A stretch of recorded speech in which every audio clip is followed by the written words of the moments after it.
ನಮಸ್ಕಾರ ವೀಕ್ಷಕರೇ, ಅಶ್ವವೇಗ ನ್ಯೂಸ್ನ ವಿಶೇಷವಾದಂತಹ ಕಾರ್ಯಕ್ರಮ ಲಾ ಅಂಡ್ ಆರ್ಡರ್ ನಿಮ್ಮೆಲ್ಲರಿಗೂ ಕೂಡ ಆತ್ಮೀಯವಾದಂತಹ ಸ್ವಾಗತ. ನಮ್ಮ ಲಾ ಅಂಡ್ ಆರ್ಡರ್ ಕಾರ್ಯಕ್ರಮದಲ್ಲಿ ಇವತ್ತಿನ ಅತಿಥಿ ಇವರು ಮೈಸೂರು ಜಿಲ್ಲೆ KR ನಗರ ತಾಲೂಕು ಕೆಸ್ತೂರು ಕೊಪ್ಪಲಿನ ಒಂದು ಪುಟ್ಟದಾದ ಗ್ರಾಮದವರು. ಆ ಪುಟ್ಟದಾದ ಗ್ರಾಮದಲ್ಲಿ ಹುಟ್ಟಿ ಅಲ್ಲಿಂದ ಬೆಳೆದು ಸಾಮಾನ್ಯ ದ್ವಿತೀಯ ದರ್ಜೆ ನೌಕರನಾಗಿ ಕೆಲಸವನ್ನ ಆರಂಭ ಮಾಡಿ ತದನಂತರ ಬೆಂಗಳೂರು ನಗರದ ಜಿಲ್ಲಾಧಿಕಾರಿಯಾಗುವ ತನಕ ಅವರ ಬೆಳವಣಿಗೆ, ಹಾಗೆ ಇವತ್ತು ನೋಂದಣಿ ವಿಭಾಗದ ಮಹಾಪರಿವೀಕ್ಷಕರು ಹಾಗೆ ಮುದ್ರಣ ಇಲಾಖೆಯ ಆಯುಕ್ತರಾಗಿ ಕೆಲಸವನ್ನ ಮಾಡ್ತಾ ಇದ್ದಾರೆ. ನಾನು ಅವರ ಮಾತುಗಳನ್ನ ಈಗಾಗಲೇ ಕೇಳುವಂತಹ ಸಂದರ್ಭದಲ್ಲಿ ಕೆಲವೊಂದು ವಿಚಾರಗಳನ್ನ ನೆನಪನ್ನ ಮಾಡ್ಕೊಳ್ತಾ ಇರ್ತೇನೆ. ಏನು ಬೆಂಗಳೂರು ನಗರದಲ್ಲೇ ವಿದ್ಯುತ್ ಕಂಬಗಳನ್ನ ಹಾಕಿ ಕೆಲಸವನ್ನ ಮಾಡದಂತಹ ಯುವಕ ಇವತ್ತು ಹಾಗೆ ಬೆಂಗಳೂರು ನಗರದ ಜಿಲ್ಲಾಧಿಕಾರಿಯಾಗಿ ಕೆಲಸವನ್ನ ಮಾಡೋದು ಸಾಮಾನ್ಯವಾದಂತಹ ಮಾತಲ್ಲ. ಇವತ್ತು ಅವರೇ KA ದಯಾನಂದ್ ಅವರು ನಮ್ಮ ಜೊತೆಗಿದ್ದಾರೆ. ನಾನು ಅವ್ರನ್ನ ಕಾರ್ಯಕ್ರಮಕ್ಕೆ ಸ್ವಾಗತವನ್ನ ಮಾಡ್ತೇನೆ. ಸರ್, ಕಾರ್ಯಕ್ರಮಕ್ಕೆ ಆತ್ಮೀಯವಾದಂತಹ ಸ್ವಾಗತ. ನಮಸ್ಕಾರ. ಹೇಗ್ ನಡೀತಾ ಇದೆ ಸರ್ ಬದುಕು? ಬದುಕು ಚೆನ್ನಾಗಿದೆ, ವೃತ್ತಿ ಬದುಕು ಚೆನ್ನಾಗಿದೆ, ವೈಯಕ್ತಿಕ ಬದುಕು ಚೆನ್ನಾಗಿದೆ. ನೀವು ಮೂಲತಃ ಕೆಸ್ತೂರು ಕೊಪ್ಪಲಿನವರು. ಹೌದು. ಅಲ್ಲಿಂದ ಇಲ್ಲಿಯ ತನಕ ಯಾವ ರೀತಿಯಾಗಿ ಸಾಕ್ತು ಸರ್ ಜೀವನ? ಇದೊಂದು ಮಿರಾಕಲ್ ಅಂತ ನನ್ಗೆ ಅನ್ಸುತ್ತೆ. Okay. ನಾವು ಇತರರಂತೆ ಕನಸು ಕಂಡವರಲ್ಲ. ಓದ್ತೇವೆ, ನಾವು ಒಂದು ಡಿಗ್ರಿ ಪಾಸ್ ಮಾಡ್ತೇವೆ, KS ಮಾಡ್ತೇವೆ, IAS ಆಗ್ತೇವೆ ಅನ್ನೋದು ನಮ್ಮ ಮನಸ್ಸಲ್ಲೂ ಕೂಡ ಕನಸಲ್ಲೂ ಬಂದಂಥದ್ದಿಲ್ಲ. Okay. ಹೀಗೆ ಹಸಿವು, ಒಂದು ಏನು ಆರ್ಥಿಕವಾದಂಥ ಹಸಿವೇನಿತ್ತು ಅದು ಎಲ್ಲ ರೀತಿಯ ಹಸಿವಿಗೂ ಕಾರಣವಾದದ್ದು. ದಟ್ಸ್ ದ ಬೇಸಿಕ್, ಬೆನ್ನೆಲುಬು. ಆ ಹಸಿವು ಜ್ಞಾನದ ಹಸಿವು, ಬದುಕಿನ ಹಸಿವು, ಏನಾದರೂ ಸಾಧನೆ ಮಾಡಬೇಕು, ನಾನೇನಾದರೂ ಬದುಕಲಿಕ್ಕೆ ಏನಾದರೂ ಮಾಡಬೇಕು ಅಂತ ಹುಟ್ಟದಂಥ ಛಲ ಇಲ್ಲಿ ತನಕ ತಂದೆನಿಸಿದೆ. ಈ ಹಸಿವು ಅಂತ ವಿಚಾರ ಬಂದಾಗ ಸರ್, ಈ ಹಸಿವು ಹಲವು ದಾರಿಗಳಲ್ಲಿ ಕರ್ಕೊಂಡು ಹೋಗಕ್ ಶುರು ಮಾಡುತ್ತೆ. ಆ ದಾರಿ ಯಾವುದನ್ನ ಆಯ್ಕೆ ಮಾಡ್ಕೊಳ್ತೀವಿ ಅನ್ನೋದು ನಮ್ಮ ಪ್ರಶ್ನೆಗೆ. ಒಂದು ಕೆಟ್ಟತನದ ದಾರಿಯಲ್ಲೂ ಹೋಗಬಹುದು ಅಥವಾ ಒಳ್ಳೆತನದ ದಾರಿಯಲ್ಲೂ ಹೋಗ್ಬಹುದು. ನಾನು ಇದೇ ದಾರಿಯಲ್ಲಿ ಹೋಗ್ಬೇಕು ಅಂತ ನಿರ್ಧಾರ ಮಾಡೋದು ಹೇಗೆ ಸರ್? ನೋಡಿ, ಅಗತ್ಯ, ಹಸಿವು ಇವೆಲ್ಲ ಉಂಟಾದಾಗ ಸರಿಯಾಗಿ ನಮಗೆ ಮಾರ್ಗದರ್ಶನ ನೀಡೋರು ಸಿಗದೇ ಇದ್ರೆ, ಅಥವಾ ನನ್ನ ಸುತ್ತಮುತ್ತಲಿನ ವಾತಾವರಣ ಸರಿ ಇಲ್ಲದೆ ಇದ್ರೆ, ನನ್ನ ಸ್ನೇಹ ಸರಿ ಇಲ್ಲದೆ ಇದ್ರೆ, ಮನೆಯ ವಾತಾವರಣ ಸರಿ ಇಲ್ಲದೆ ಇದ್ರೆ ಅಡ್ಡದಾರಿ ಹಿಡಿಯುವಂಥದ್ದು ಸಹಜ. ಅದು ಬಹಳ ಬೇಗ ಅಟ್ರಾಕ್ಟ್ ಆಗುತ್ತೆ. ಬಹಳ ಕೆಟ್ಟದ್ದು ಬೇಗ ನಮ್ಮನ್ನು ಆಕರ್ಷಿಸುತ್ತೆ ಒಳ್ಳೇದಕ್ಕಿಂತ ಹೆಚ್ಚಾಗಿ. ನಮಗೆ ಹಾಗಾಗಲಿಲ್ಲ. ನನಗೆ ಏನಾಯ್ತು ಅಂದ್ರೆ, ನಾನು ಊರಿನಿಂದ ಬಂದು ಇಲ್ಲಿ ಯಾರೋ ನಮ್ಮ ಅತ್ತೆಯ ಮನೇಲಿ ಇದ್ದುಕೊಂಡೆ. ನಮ್ಮ ಮನೆ ವಾತಾವರಣ, ಅವರು ನಮ್ಮನ್ನು ಸಾಕಿದವರು.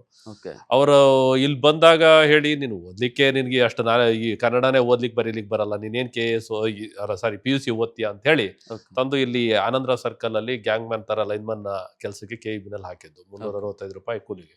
ಬಹುಶಃ ನೀವು ಮೆಜೆಸ್ಟಿಕ್ ಫುಟ್ಪಾತ್ ಅಲ್ಲೆಲ್ಲ ಓಡಾಡಿರ್ತೀರಿ.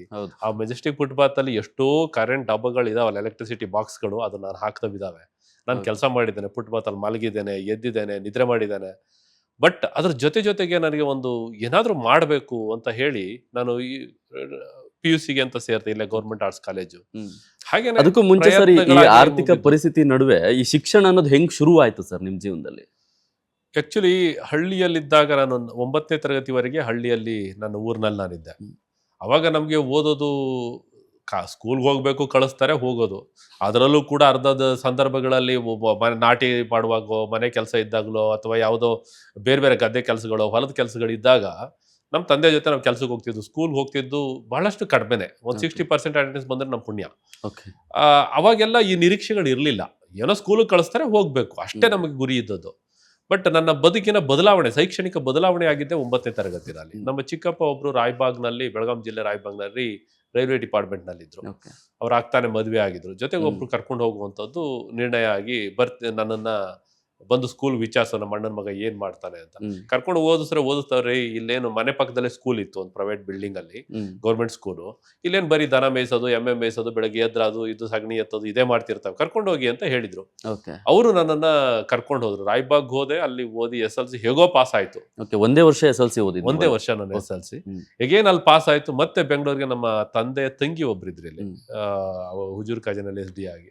ಅವ್ರ ಮನೆಗೆ ಅವ್ರು ಕರ್ಕೊಂಡು ಬಂದು, ನನಗೆ ಕರ್ಕೊಂಡು ಬಂದ್ಮೇಲೆ ಮೇಲೆ ಇಲ್ಲಿ ಕೆಲಸವನ್ನ ಮಾಡ್ಲಿಕ್ಕೆ ಪ್ರಾರಂಭ ಮಾಡಿದೆ. ಹ್ಮ್. ಕೆಲಸದ ಜೊತೆಗೆ ಓದ್ತಾ ಓದ್ತಾ ಓದ್ತಾ ಹ್ಮ್. ಅದ್ ಏನ್ ಬದಲಾವಣೆ ಅನ್ನೋದು ನನ್ಗೆ ಆಶ್ಚರ್ಯ, ನನಗೂ ಆಶ್ಚರ್ಯನೇ. ಏನಂತ ಅಂದ್ರೆ ನಾನು ಎಲ್ಲೋ ಫುಟ್ಪಾತ್ ನಲ್ಲಿ ಈ ಲೈನ್ ಅನ್ನ ಕಂಬ ಹಾಕ್ಬೇಕಾದ್ರೆ ಅಥವಾ ಲೈನ್ ಅನ್ನು ರಿಪೇರಿ ಮಾಡ್ಬೇಕಾದ್ರೆ ಟ್ರಾನ್ಸ್ಫಾರ್ಮರ್ ಆನ್ ಮಾಡ್ಬಿಟ್ಟು ಅಲ್ಲಿ ಕಾಯ್ತಾ ಆಫ್ ಮಾಡ್ಬಿಟ್ಟು ಕಾಯ್ತಾ ಕುಳಿತುಕೊಳ್ಳುವಂಥದ್ದು, ಹ್ಮ್. ಈ ತರ ಎಲ್ಲ ಮಾಡ್ಬೇಕಾದ್ರೆ ನನಗೆ ದಿಕ್ಸೂಚಿ ಓದುವಂತ ಹವ್ಯಾಸ ಉಂಟಾಯ್ತು. Okay okay. ಅದು ಒಬ್ಬ ಸ್ನೇಹಿತನಿಂದ ನಾನು ದಿಕ್ಸೂಚಿ ಓದ್ಲಿಕ್ಕೆ ಅಭ್ಯಾಸ ಮಾಡ್ಕೊಂಡೆ. ಹ್ಮ್. ಆ ದಿಕ್ಸೂಚಿ ನನ್ನ ಬದುಕಿನಲ್ಲಿ ಬಹಳಷ್ಟು ಬದಲಾವಣೆ ಮಾಡ್ತು. KAS IAS ಅಲ್ಲಿಯ ಇಂಟ್ರಿಗಳು ಇವೆಲ್ಲ ನೋಡಿದಾಗ ನಾನು ಏನಾದ್ರೂ ಮಾಡಬಹುದಲ್ಲ ಅಂತ ಅನ್ನಿಸ್ತು. ಹ್ಮ್. ಸೊ ಹಂತ ಹಂತವಾಗಿ ಉದ್ಯೋಗಕ್ಕೆ ಅಂತ ನಾವು ಪ್ರಾರಂಭ ಮಾಡಿದ್ವಿ. ಫಸ್ಟ್ SDA ಬರದೆ ಎಕ್ಸಾಮ್ KPSC ಕಾಲ ಆದಾಗ ಓಕೆ. ಸಕ್ಸಸ್ ಆಯ್ತು. ಹ್ಮ್.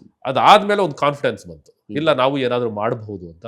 KAS ಬರದೆ 98 ಪಾಸ್ ಆಯ್ತು, 99 ಒಳ್ಳೆ ರ್ಯಾಂಕ್ ಬಂತು. ಹ್ಮ್. ಹೀಗೆ ಹಂತವಾಗಿ ನನ್ನ ಶೈಕ್ಷಣಿಕ ಬದುಕು ಬದಲಾಯಿತು, ವೃತ್ತಿ ಬದುಕು. ಅಂದ್ರೆ ಶಿಕ್ಷಣ ಜೀವನದಲ್ಲಿ ತುಂಬಾ ಜನ ಯೋಚನೆ ಮಾಡ್ತಾರೆ, ನಾವು ಕಾಲೇಜಿಗೆ ಹೋಗ್ತಿಲ್ಲ, ಸ್ಕೂಲಿಗೆ ಹೋಗ್ತಾ ಇಲ್ಲ, ನಮ್ಮ ಹತ್ರ ಹೆಂಗ್ ಸಾಧ್ಯ ಈ ಸ್ಪರ್ಧಾತ್ಮಕ ಪರೀಕ್ಷೆನ ಪಾಸ್ ಮಾಡೋದು ಹೆಂಗ್ ಸಾಧ್ಯ ಅಂತ. ನೀವು ಕೂಡ ಆರಂಭದಲ್ಲಿ ಹೇಳಿದ್ರಿ, ನಾನು 60% ಅಟೆಂಡೆನ್ಸ್ ಬಂದ್ರೆ ಹೆಚ್ಚು, ನಂದು ಮಾರ್ಕ್ಸ್ ಬಂದ್ರೆ ಹೆಚ್ಚು ಅಂತ ಹೇಳಿ. ಆ ಮನಸ್ಥಿತಿಯಿಂದ ಈ ಸ್ಪರ್ಧಾತ್ಮಕ ಪರೀಕ್ಷೆಯ ಮನಸ್ಥಿತಿಗೆ ಬರೋದು ಹೇಗೆ? ಆಕ್ಚುಲಿ ನಾನು 60% ಅಂತ ಹೇಳಿದ್ದು ಸ್ಕೂಲಲ್ಲಿ, ಕಾಲೇಜ್ ಹೋದವನಲ್ಲ ನಾನು 10% ಅಟೆಂಡೆನ್ಸ್ ಇರಲಿಲ್ಲ. ನಾನು ಉದ್ಯೋಗ ಮಾಡಿಕೊಂಡು ಕಾಲೇಜ್ ಸುಮ್ಮನೆ ಹೋಗ್ತಾ ಇದ್ದೆ. ಓಕೆ. ಬೆಂಗಳೂರು ಯೂನಿವರ್ಸಿಟಿ ಒಂದು ಸ್ಕೀಮ್ ಇತ್ತು, 65 ರೂಪಾಯಿ ಫೈನ್ ಕಟ್ಟಿದ್ರೆ ಎಕ್ಸಾಮ್ ಕೊಡೋರು ಅಟೆಂಡೆನ್ಸ್ ಇಲ್ಲದೆ ಇದ್ರು. ಓಕೆ. ಆ ಸ್ಕೀಮ್ ನ ಫಲಾನುಭವಿ ನಾನು, ಆಕ್ಚುಲಿ ನಿಜವಾದ ಫಲಾನುಭವಿ ನಾನು. ಯಾಕಂದ್ರೆ 10% ಮೇಲೂ ಹೆಚ್ಚು ಅಟೆಂಡೆನ್ಸ್ ಇಲ್ಲ. ಗೌರ್ಮೆಂಟ್ ಆರ್ಟ್ಸ್ ಕಾಲೇಜ್ ಅಡ್ಮಿಷನ್ ಆಗಿದ್ ಬಿಟ್ರೆ PUC ಡಿಗ್ರಿ ನನ್ಗೆ ಇರ್ಲೇ ಇಲ್ಲ.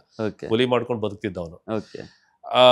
ಓದ್ಲಿಕ್ಕೆ ನಾವು ಮನಸ್ಸಿಗೆ ಬಂದಾಗ, ಅಲ್ಲಿ ಬಂದಾಗ ಎಲ್ಲಿ ಬೆಂಗಳೂರಿಗೆ ಬಂದ್ವಿ, ಊರ್ನಲ್ಲಿ ನಮ್ಮ ತಂದೆ ತಾಯಿ ಕಷ್ಟ ಅದನ್ನೆಲ್ಲ ನೋಡಿ ಏನೋ ಆಶ್ರಯ ನೀಡಿದಾರೆ ಇಲ್ಲಿ ನಮ್ಮ ಅತ್ತೆ ನಮ್ಮ ಚಿಕ್ಕಪ್ಪ ಎಲ್ಲ. ಹ್ಮ್.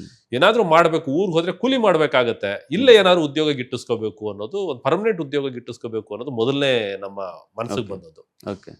ಒಂದ್ ಹಂತದಲ್ಲಿ BEd ಅಷ್ಟರಲ್ಲಿ BEd ಆಯ್ತು. ಜೊತೆಗೆ ಒಂದ್ ವರ್ಷ ಮಾತ್ರ ನಾನು BEd ಅಲ್ಲಿ ಮಾತ್ರ ಕಾಲೇಜ್ಗೆ ಹೋದವನು, ಇನ್ನೆಂದು ಕಾಲೇಜ್ಗೆ ಹೋದವನಲ್ಲ ರೆಗ್ಯುಲರ್ ಆಗಿ. ಓಕೆ. ಆ ಸಂದರ್ಭದಲ್ಲಿ ದಿಕ್ಸೂಚಿ ಓದ್ತಾ SDA ಎಕ್ಸಾಮ್ ಬರೀಲಿಕ್ಕೆ ಶುರು ಮಾಡಿದೆ. ಬರೀಲಿಕ್ಕೆ ಶುರು ಮಾಡಿದ್ಮೇಲೆ 1 by 1 ಎಲ್ಲವೂ ಸಕ್ಸಸ್ ಆಗ್ತಾ ಬಂದ್ವು. ಅದು ಬಂದಾಗ ನಮ್ಗೇನು ಅನ್ಸಿದ್ದು, ನಾವು ಮಾಡ್ಬೋದಲ್ಲ, ಯಾಕೆ ಮಾಡಬಾರ್ದು, ಮಾಡೋದ್ರ ಪ್ರಾಮಾಣಿಕ ಪ್ರಯತ್ನ ಮಾಡೋಣ, ನಾವು ಏನಾರು ಸಾಧಿಸೋಣ, ಊರಿಗೆ ಹೋಗಿ ಕೂಲಿ ಮಾಡೋದಕ್ಕಿಂತ ಇಲ್ಲೇನಾರು ಉದ್ಯೋಗ ಗಿಟ್ಟಿಸ್ಕೋಬೇಕು ಅನ್ನೋ ಆ ಛಲ ಇತ್ತಲ್ಲ, ಆ ಛಲವೇ ನಮ್ಗೆ ಈ ತರ ಸ್ಪರ್ಧಾತ್ಮಕ ಯುಗದಲ್ಲಿ ಸಕ್ಸಸ್ ಆಗ್ಲಿಕ್ಕೆ ಕಾರಣ ಆದದ್ದು. ಆ SDA ಎಕ್ಸಾಮ್ ಇಂದ ಈ ಜಿಲ್ಲಾಧಿಕಾರಿ ಆಗೋ ತನಕದ ಪಯಣ ಯಾವ ರೀತಿ ಆಯ್ತು ಸರ್? ತುಂಬಾ ಚೆನ್ನಾಗಾಯ್ತು. ತುಂಬಾ ಅದನ್ನ ನಾವು ಹೇಳಲಿಕ್ಕೆ ಅಸಾಧ್ಯ ಅಂತ ನನಗೆ ಅನ್ಸುತ್ತೆ, ವರ್ಣಿಸ್ಲಿಕ್ಕೆ. ಯಾಕೆಂದ್ರೆ ನನ್ನ ಒಂದು ವೃತ್ತಿ ಬದುಕಿನಲ್ಲೂ ಕೂಡ ಒಂದಷ್ಟು ನೆನೆಸ್ಕೊಳ್ಳುವಂತ ಕೆಲವು ಸಾಧನೆಗಳಾಯಿತು. ಅದು ನನಗೆ ಬಹಳ ಹೆಮ್ಮೆ ಅನ್ನುವಂಥದ್ದು. ನಾನು ಫಸ್ಟು ಚಿಕ್ಕಮಗಳೂರಿನಲ್ಲಿ SDA ಆಯಿತು. SDA ಆದಮೇಲೆ ಹೈಸ್ಕೂಲ್ ಟೀಚರ್ ಆಯಿತು. ಮೂಡಿಗೆರೆನಲ್ಲಿ ನಾನು 2 ವರ್ಷ ಹೈಸ್ಕೂಲ್ ಟೀಚರ್ ಇದ್ದೆ ಚಿಕ್ಕಮಗಳೂರು ಜಿಲ್ಲೆನಲ್ಲಿ. ನಂತರ 98 ಬ್ಯಾಚ್ನಲ್ಲಿ ಡಿಸ್ಟ್ರಿಕ್ಟ್ ಮಾರ್ಕೆಟಿಂಗ್ ಆಫೀಸರ್ ಆಯಿತು. 99ನಲ್ಲಿ KS ಆಫೀಸರ್ AC ಆದೆ. ಚಿಕ್ಕಮಗಳೂರಿನಲ್ಲಿ AC ಆದೆ. ನಾನು ಜುಲೈ 2ನೇ ತಾರೀಕು ಚಿಕ್ಕಮಗಳೂರಿನಲ್ಲಿ ಕರ್ತವ್ಯಕ್ಕೆ ವರದಿ ಮಾಡಿಕೊಂಡದ್ದು 2007.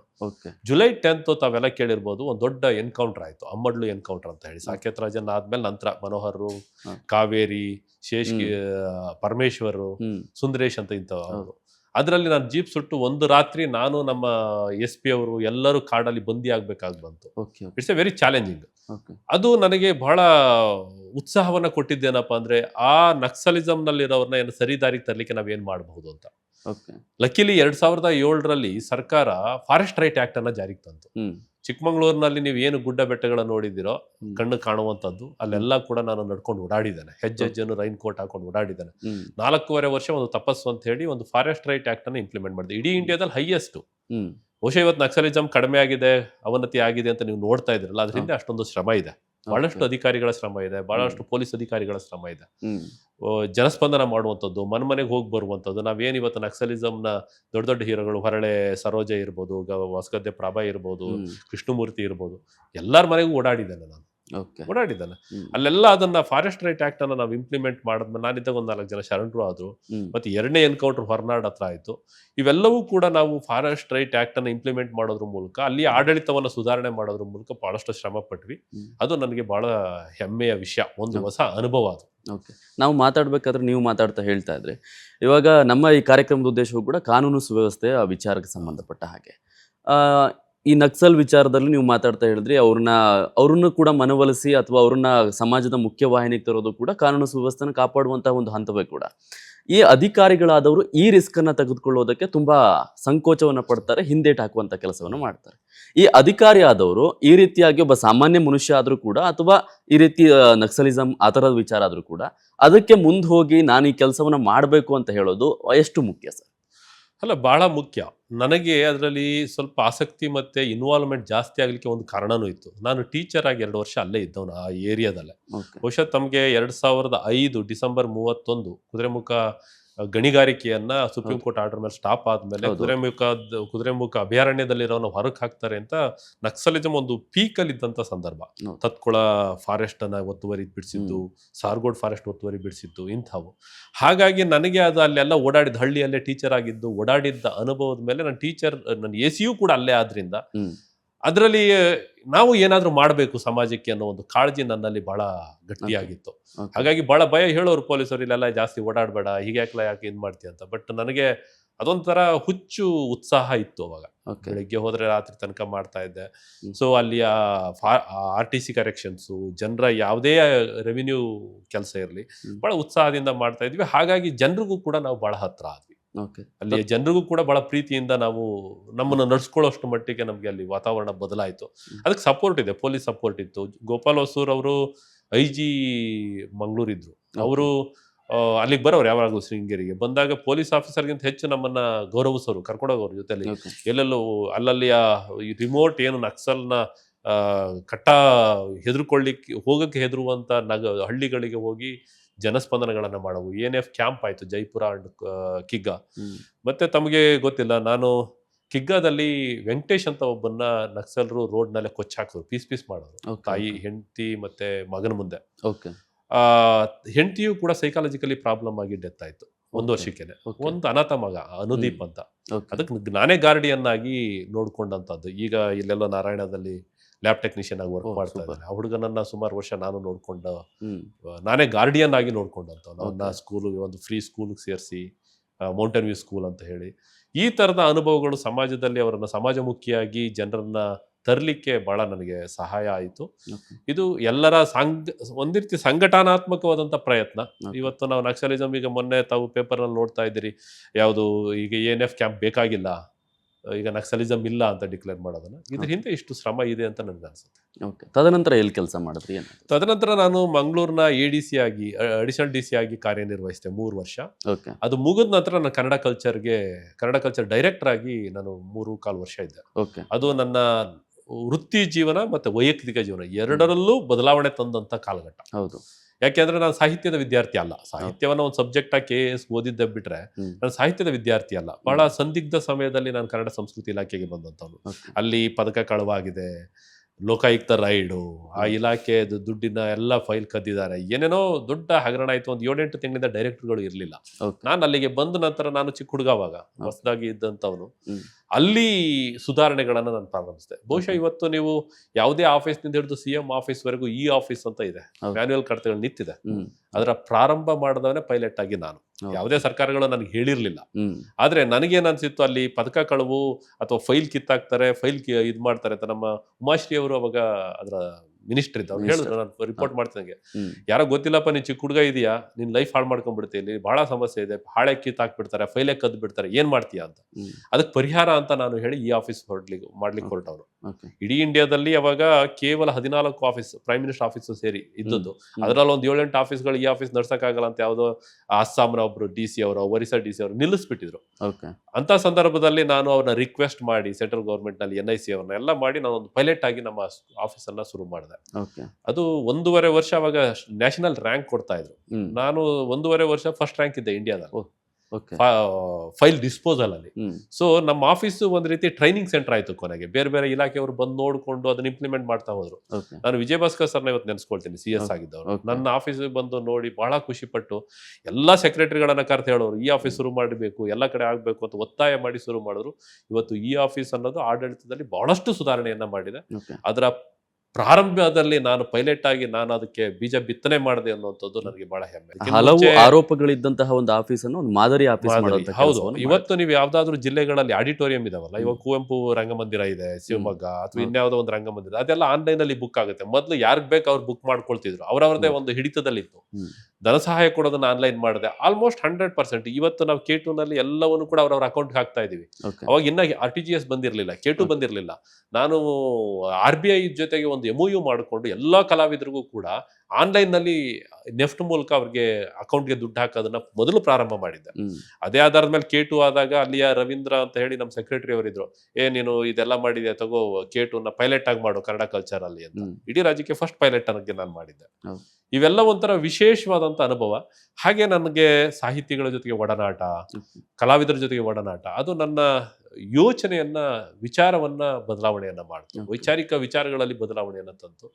ನಾನು ಒಂದು ಕೃತಿಯನ್ನ ಬರೆದು ಒಬ್ಬ ಸಾಹಿತಿ ಆಗುವಂತ ಮಟ್ಟಿಗೆ ಬದಲಾವಣೆಯನ್ನ ತಂದಂತದ್ದು ಕನ್ನಡ ಮತ್ತು ಸಂಸ್ಕೃತಿ. ಓಕೆ, ಅದರಲ್ಲೂ ಕೂಡ ಸರ್ ಪ್ರಮುಖವಾಗಿ ಈ ಹಲವು ಇಲಾಖೆಗಳು ಇದಾವೆ ಅಂತಾನೆ ಕೂಡ ಜನರಿಗೆ ಗೊತ್ತಾಗೋದಿಲ್ಲ. ಅದರಲ್ಲೂ ಈ ಕನ್ನಡ ಸಂಸ್ಕೃತಿ ಇಲಾಖೆ ಏನು ಸರ್, ಅದರ ಕೆಲಸ ಏನು? ಕನ್ನಡ ಸಂಸ್ಕೃತಿ ಇಲಾಖೆ ಬಡ್ಜೆಟ್ ದೃಷ್ಟಿಯಿಂದ ಚಿಕ್ಕ ಇಲಾಖೆನೆ, ಬಟ್ ಅದಕ್ಕಿರುವಂತಹ ವ್ಯಾಪ್ತಿ, ಅದಕ್ಕಿರುವಂತಹ ಸತ್ವ ಬಹುಶಃ ಎಲ್ಲ ಇಲಾಖೆಗಿಂತ ಬಹಳ ಗಟ್ಟಿಯಾದಂತಹದ್ದು, ಬಹಳ ಮುಖ್ಯವಾದಂತಹದ್ದು, ಪ್ರಮುಖವಾದಂತಹದ್ದು.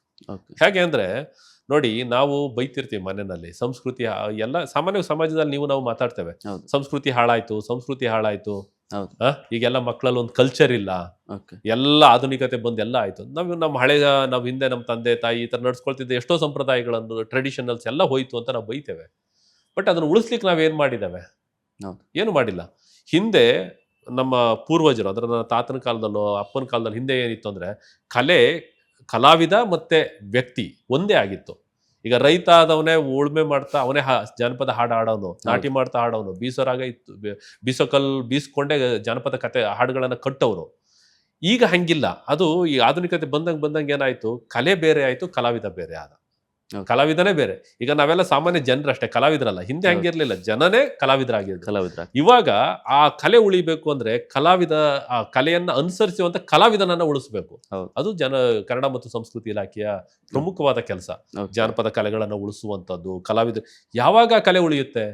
ಆ ಕಲಾವಿದ ಉಳಿದಾಗ. ಕಲಾವಿದ ಯಾವಾಗ ಉಳಿತಾನೆ? ಅವನಿಗೆ ಆರ್ಥಿಕ ಲಾಭ ಇದ್ದ. ನೋಡಿ, ನಮ್ಮ ಊರಿನಲ್ಲಿ ಯಾವ್ದೋ ಕೋಲಾರಕ್ಕೆ ಹೋದ್ರೆ ಒಂದು ತಮಟೆ ಬಾರಿಸ್ತಾರೆ. ನೀವು ಅವನಿಗೆ ಅದರಲ್ಲಿ ಲಾಭ ಇಲ್ಲ ಅಂದ್ರೆ, ನಾನು ತಮಟೆ ಬಾರಿಸಿ ಭಿಕ್ಷೆ ಬೇಡ ಸತ್ತಿ ಸಾಕಾಯ್ತು, ಮಾಡ್ಬೇಕು, ಇನ್ ಮುಂದೆ ಮುಂದುವರಿಸಬೇಡ ಅಂತ ಮಗನಿಗೆ ಹೇಳ್ತಾನೆ. ಇಲ್ಲ, ಅದ್ರಲ್ಲೂ ಒಂದು ಉದ್ಯೋಗ ಇದೆ, ಅದ್ರಲ್ಲೂ ಲಾಭ ಇದೆ ಅನ್ನೋದಿದ್ರೆ ಅವ್ನು ಮುಂದುವರಿಸ್ತಾನೆ, ಮಗನಿಗೂ ಹೇಳ್ಕೊಡ್ತಾನೆ, ಇನ್ನೊಂದು ಟೀಮ್ ಕಟ್ತಾನೆ. ಹಾಗಾಗಿ ಕಲೆಗಳನ್ನ, ಕಲಾವಿದರನ್ನ ಬೆಳೆಸುವಂತ ಕೆಲಸ ಕನ್ನಡ ಮತ್ತು ಸಂಸ್ಕೃತಿ ಇಲಾಖೆಯ ಮುಖ್ಯವಾದ ಜವಾಬ್ದಾರಿ. ಮಾಡ್ತಾ ಬರ್ತಾ ಇದೆ. ಮತ್ತೆ ನಾನು ಅಲ್ಲಿಗೆ ಬರ್ತೀನಿ ಸರ್. ಈ ಕಾನೂನು ಸುವ್ಯವಸ್ಥೆಯನ್ನ ಕಾಪಾಡುವಂತಹ ನಿಟ್ಟಿನಲ್ಲಿ ಈ ಕಲೆ ಮತ್ತೆ ಸಂಸ್ಕೃತಿ ಎಷ್ಟು ಮುಖ್ಯ ಸರ್?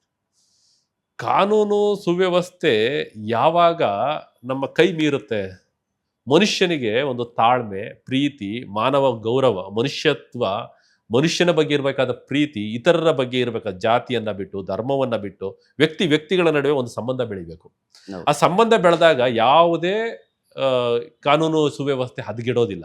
ಯಾವಾಗ ನನಗೆ ಆ ಮಾನವೀಯ ಪ್ರೀತಿ ಕಳ್ಕೊಳ್ತೀವೋ, ವ್ಯಕ್ತಿಯ ನಡುವಿನ ಮಾನವೀಯ ಪ್ರೀತಿಯನ್ನ ಕಳ್ಕೊಳ್ತೀವೋ, ಅವಾಗ ಈ ಕಾನೂನು ಸುವ್ಯವಸ್ಥೆ ಹದಗೆಡುತ್ತೆ.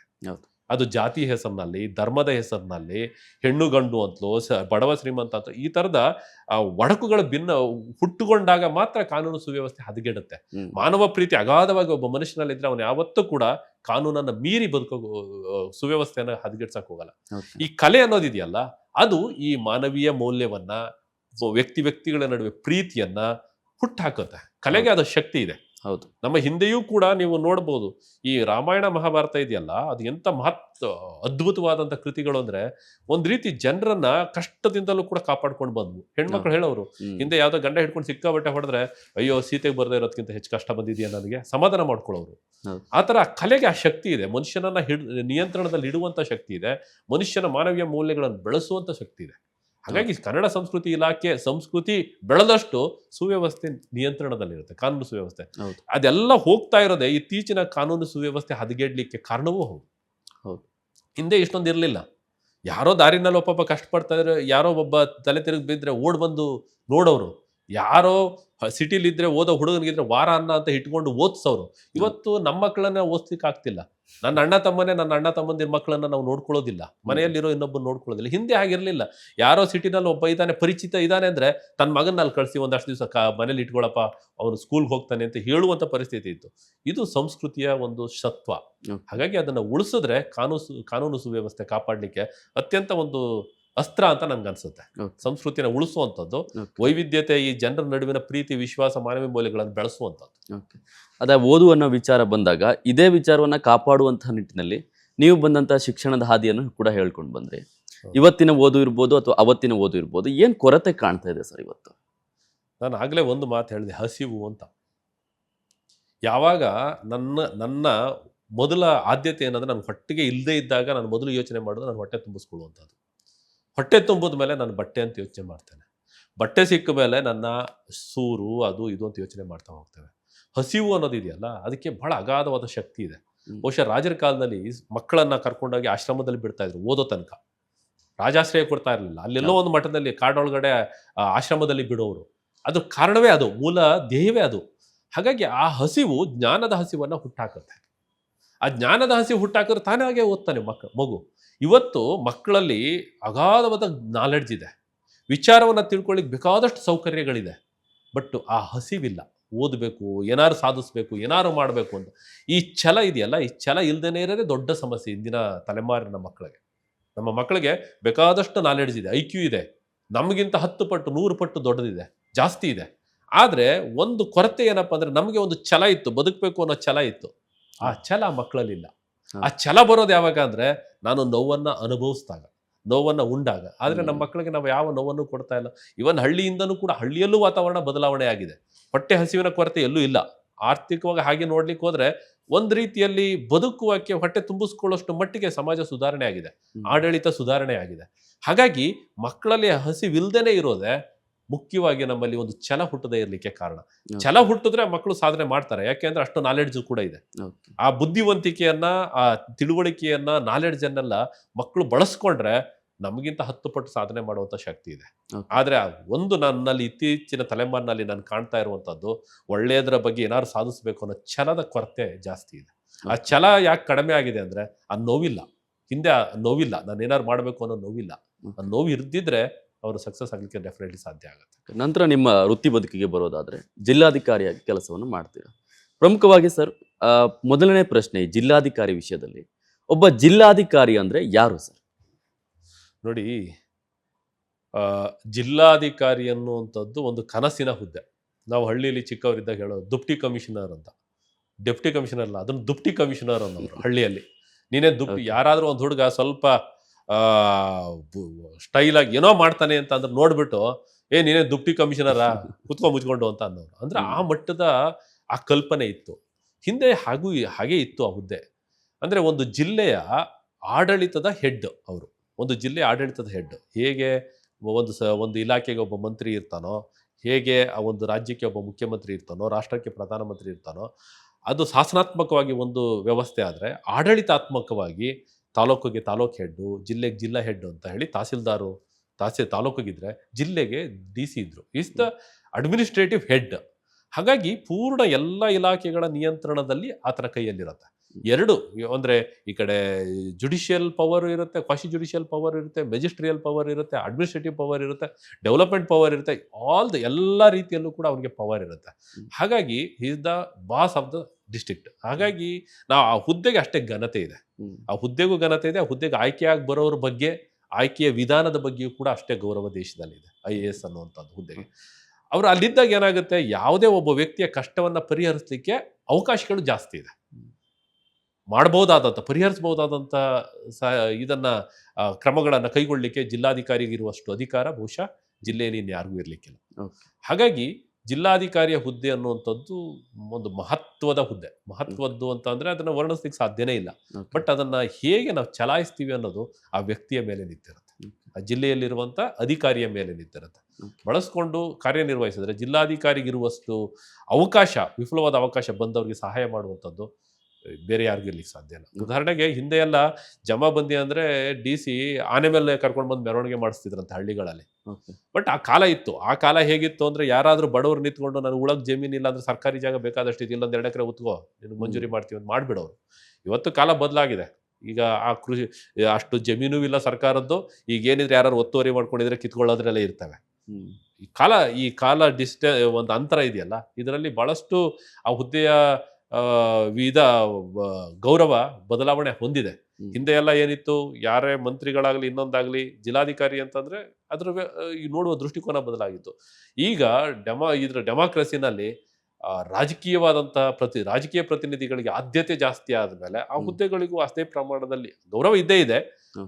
ಆ ಹಿಂದಿನ ಗತ್ತು ಗಮ್ಮತ್ತು ಈಗಿಲ್ಲ.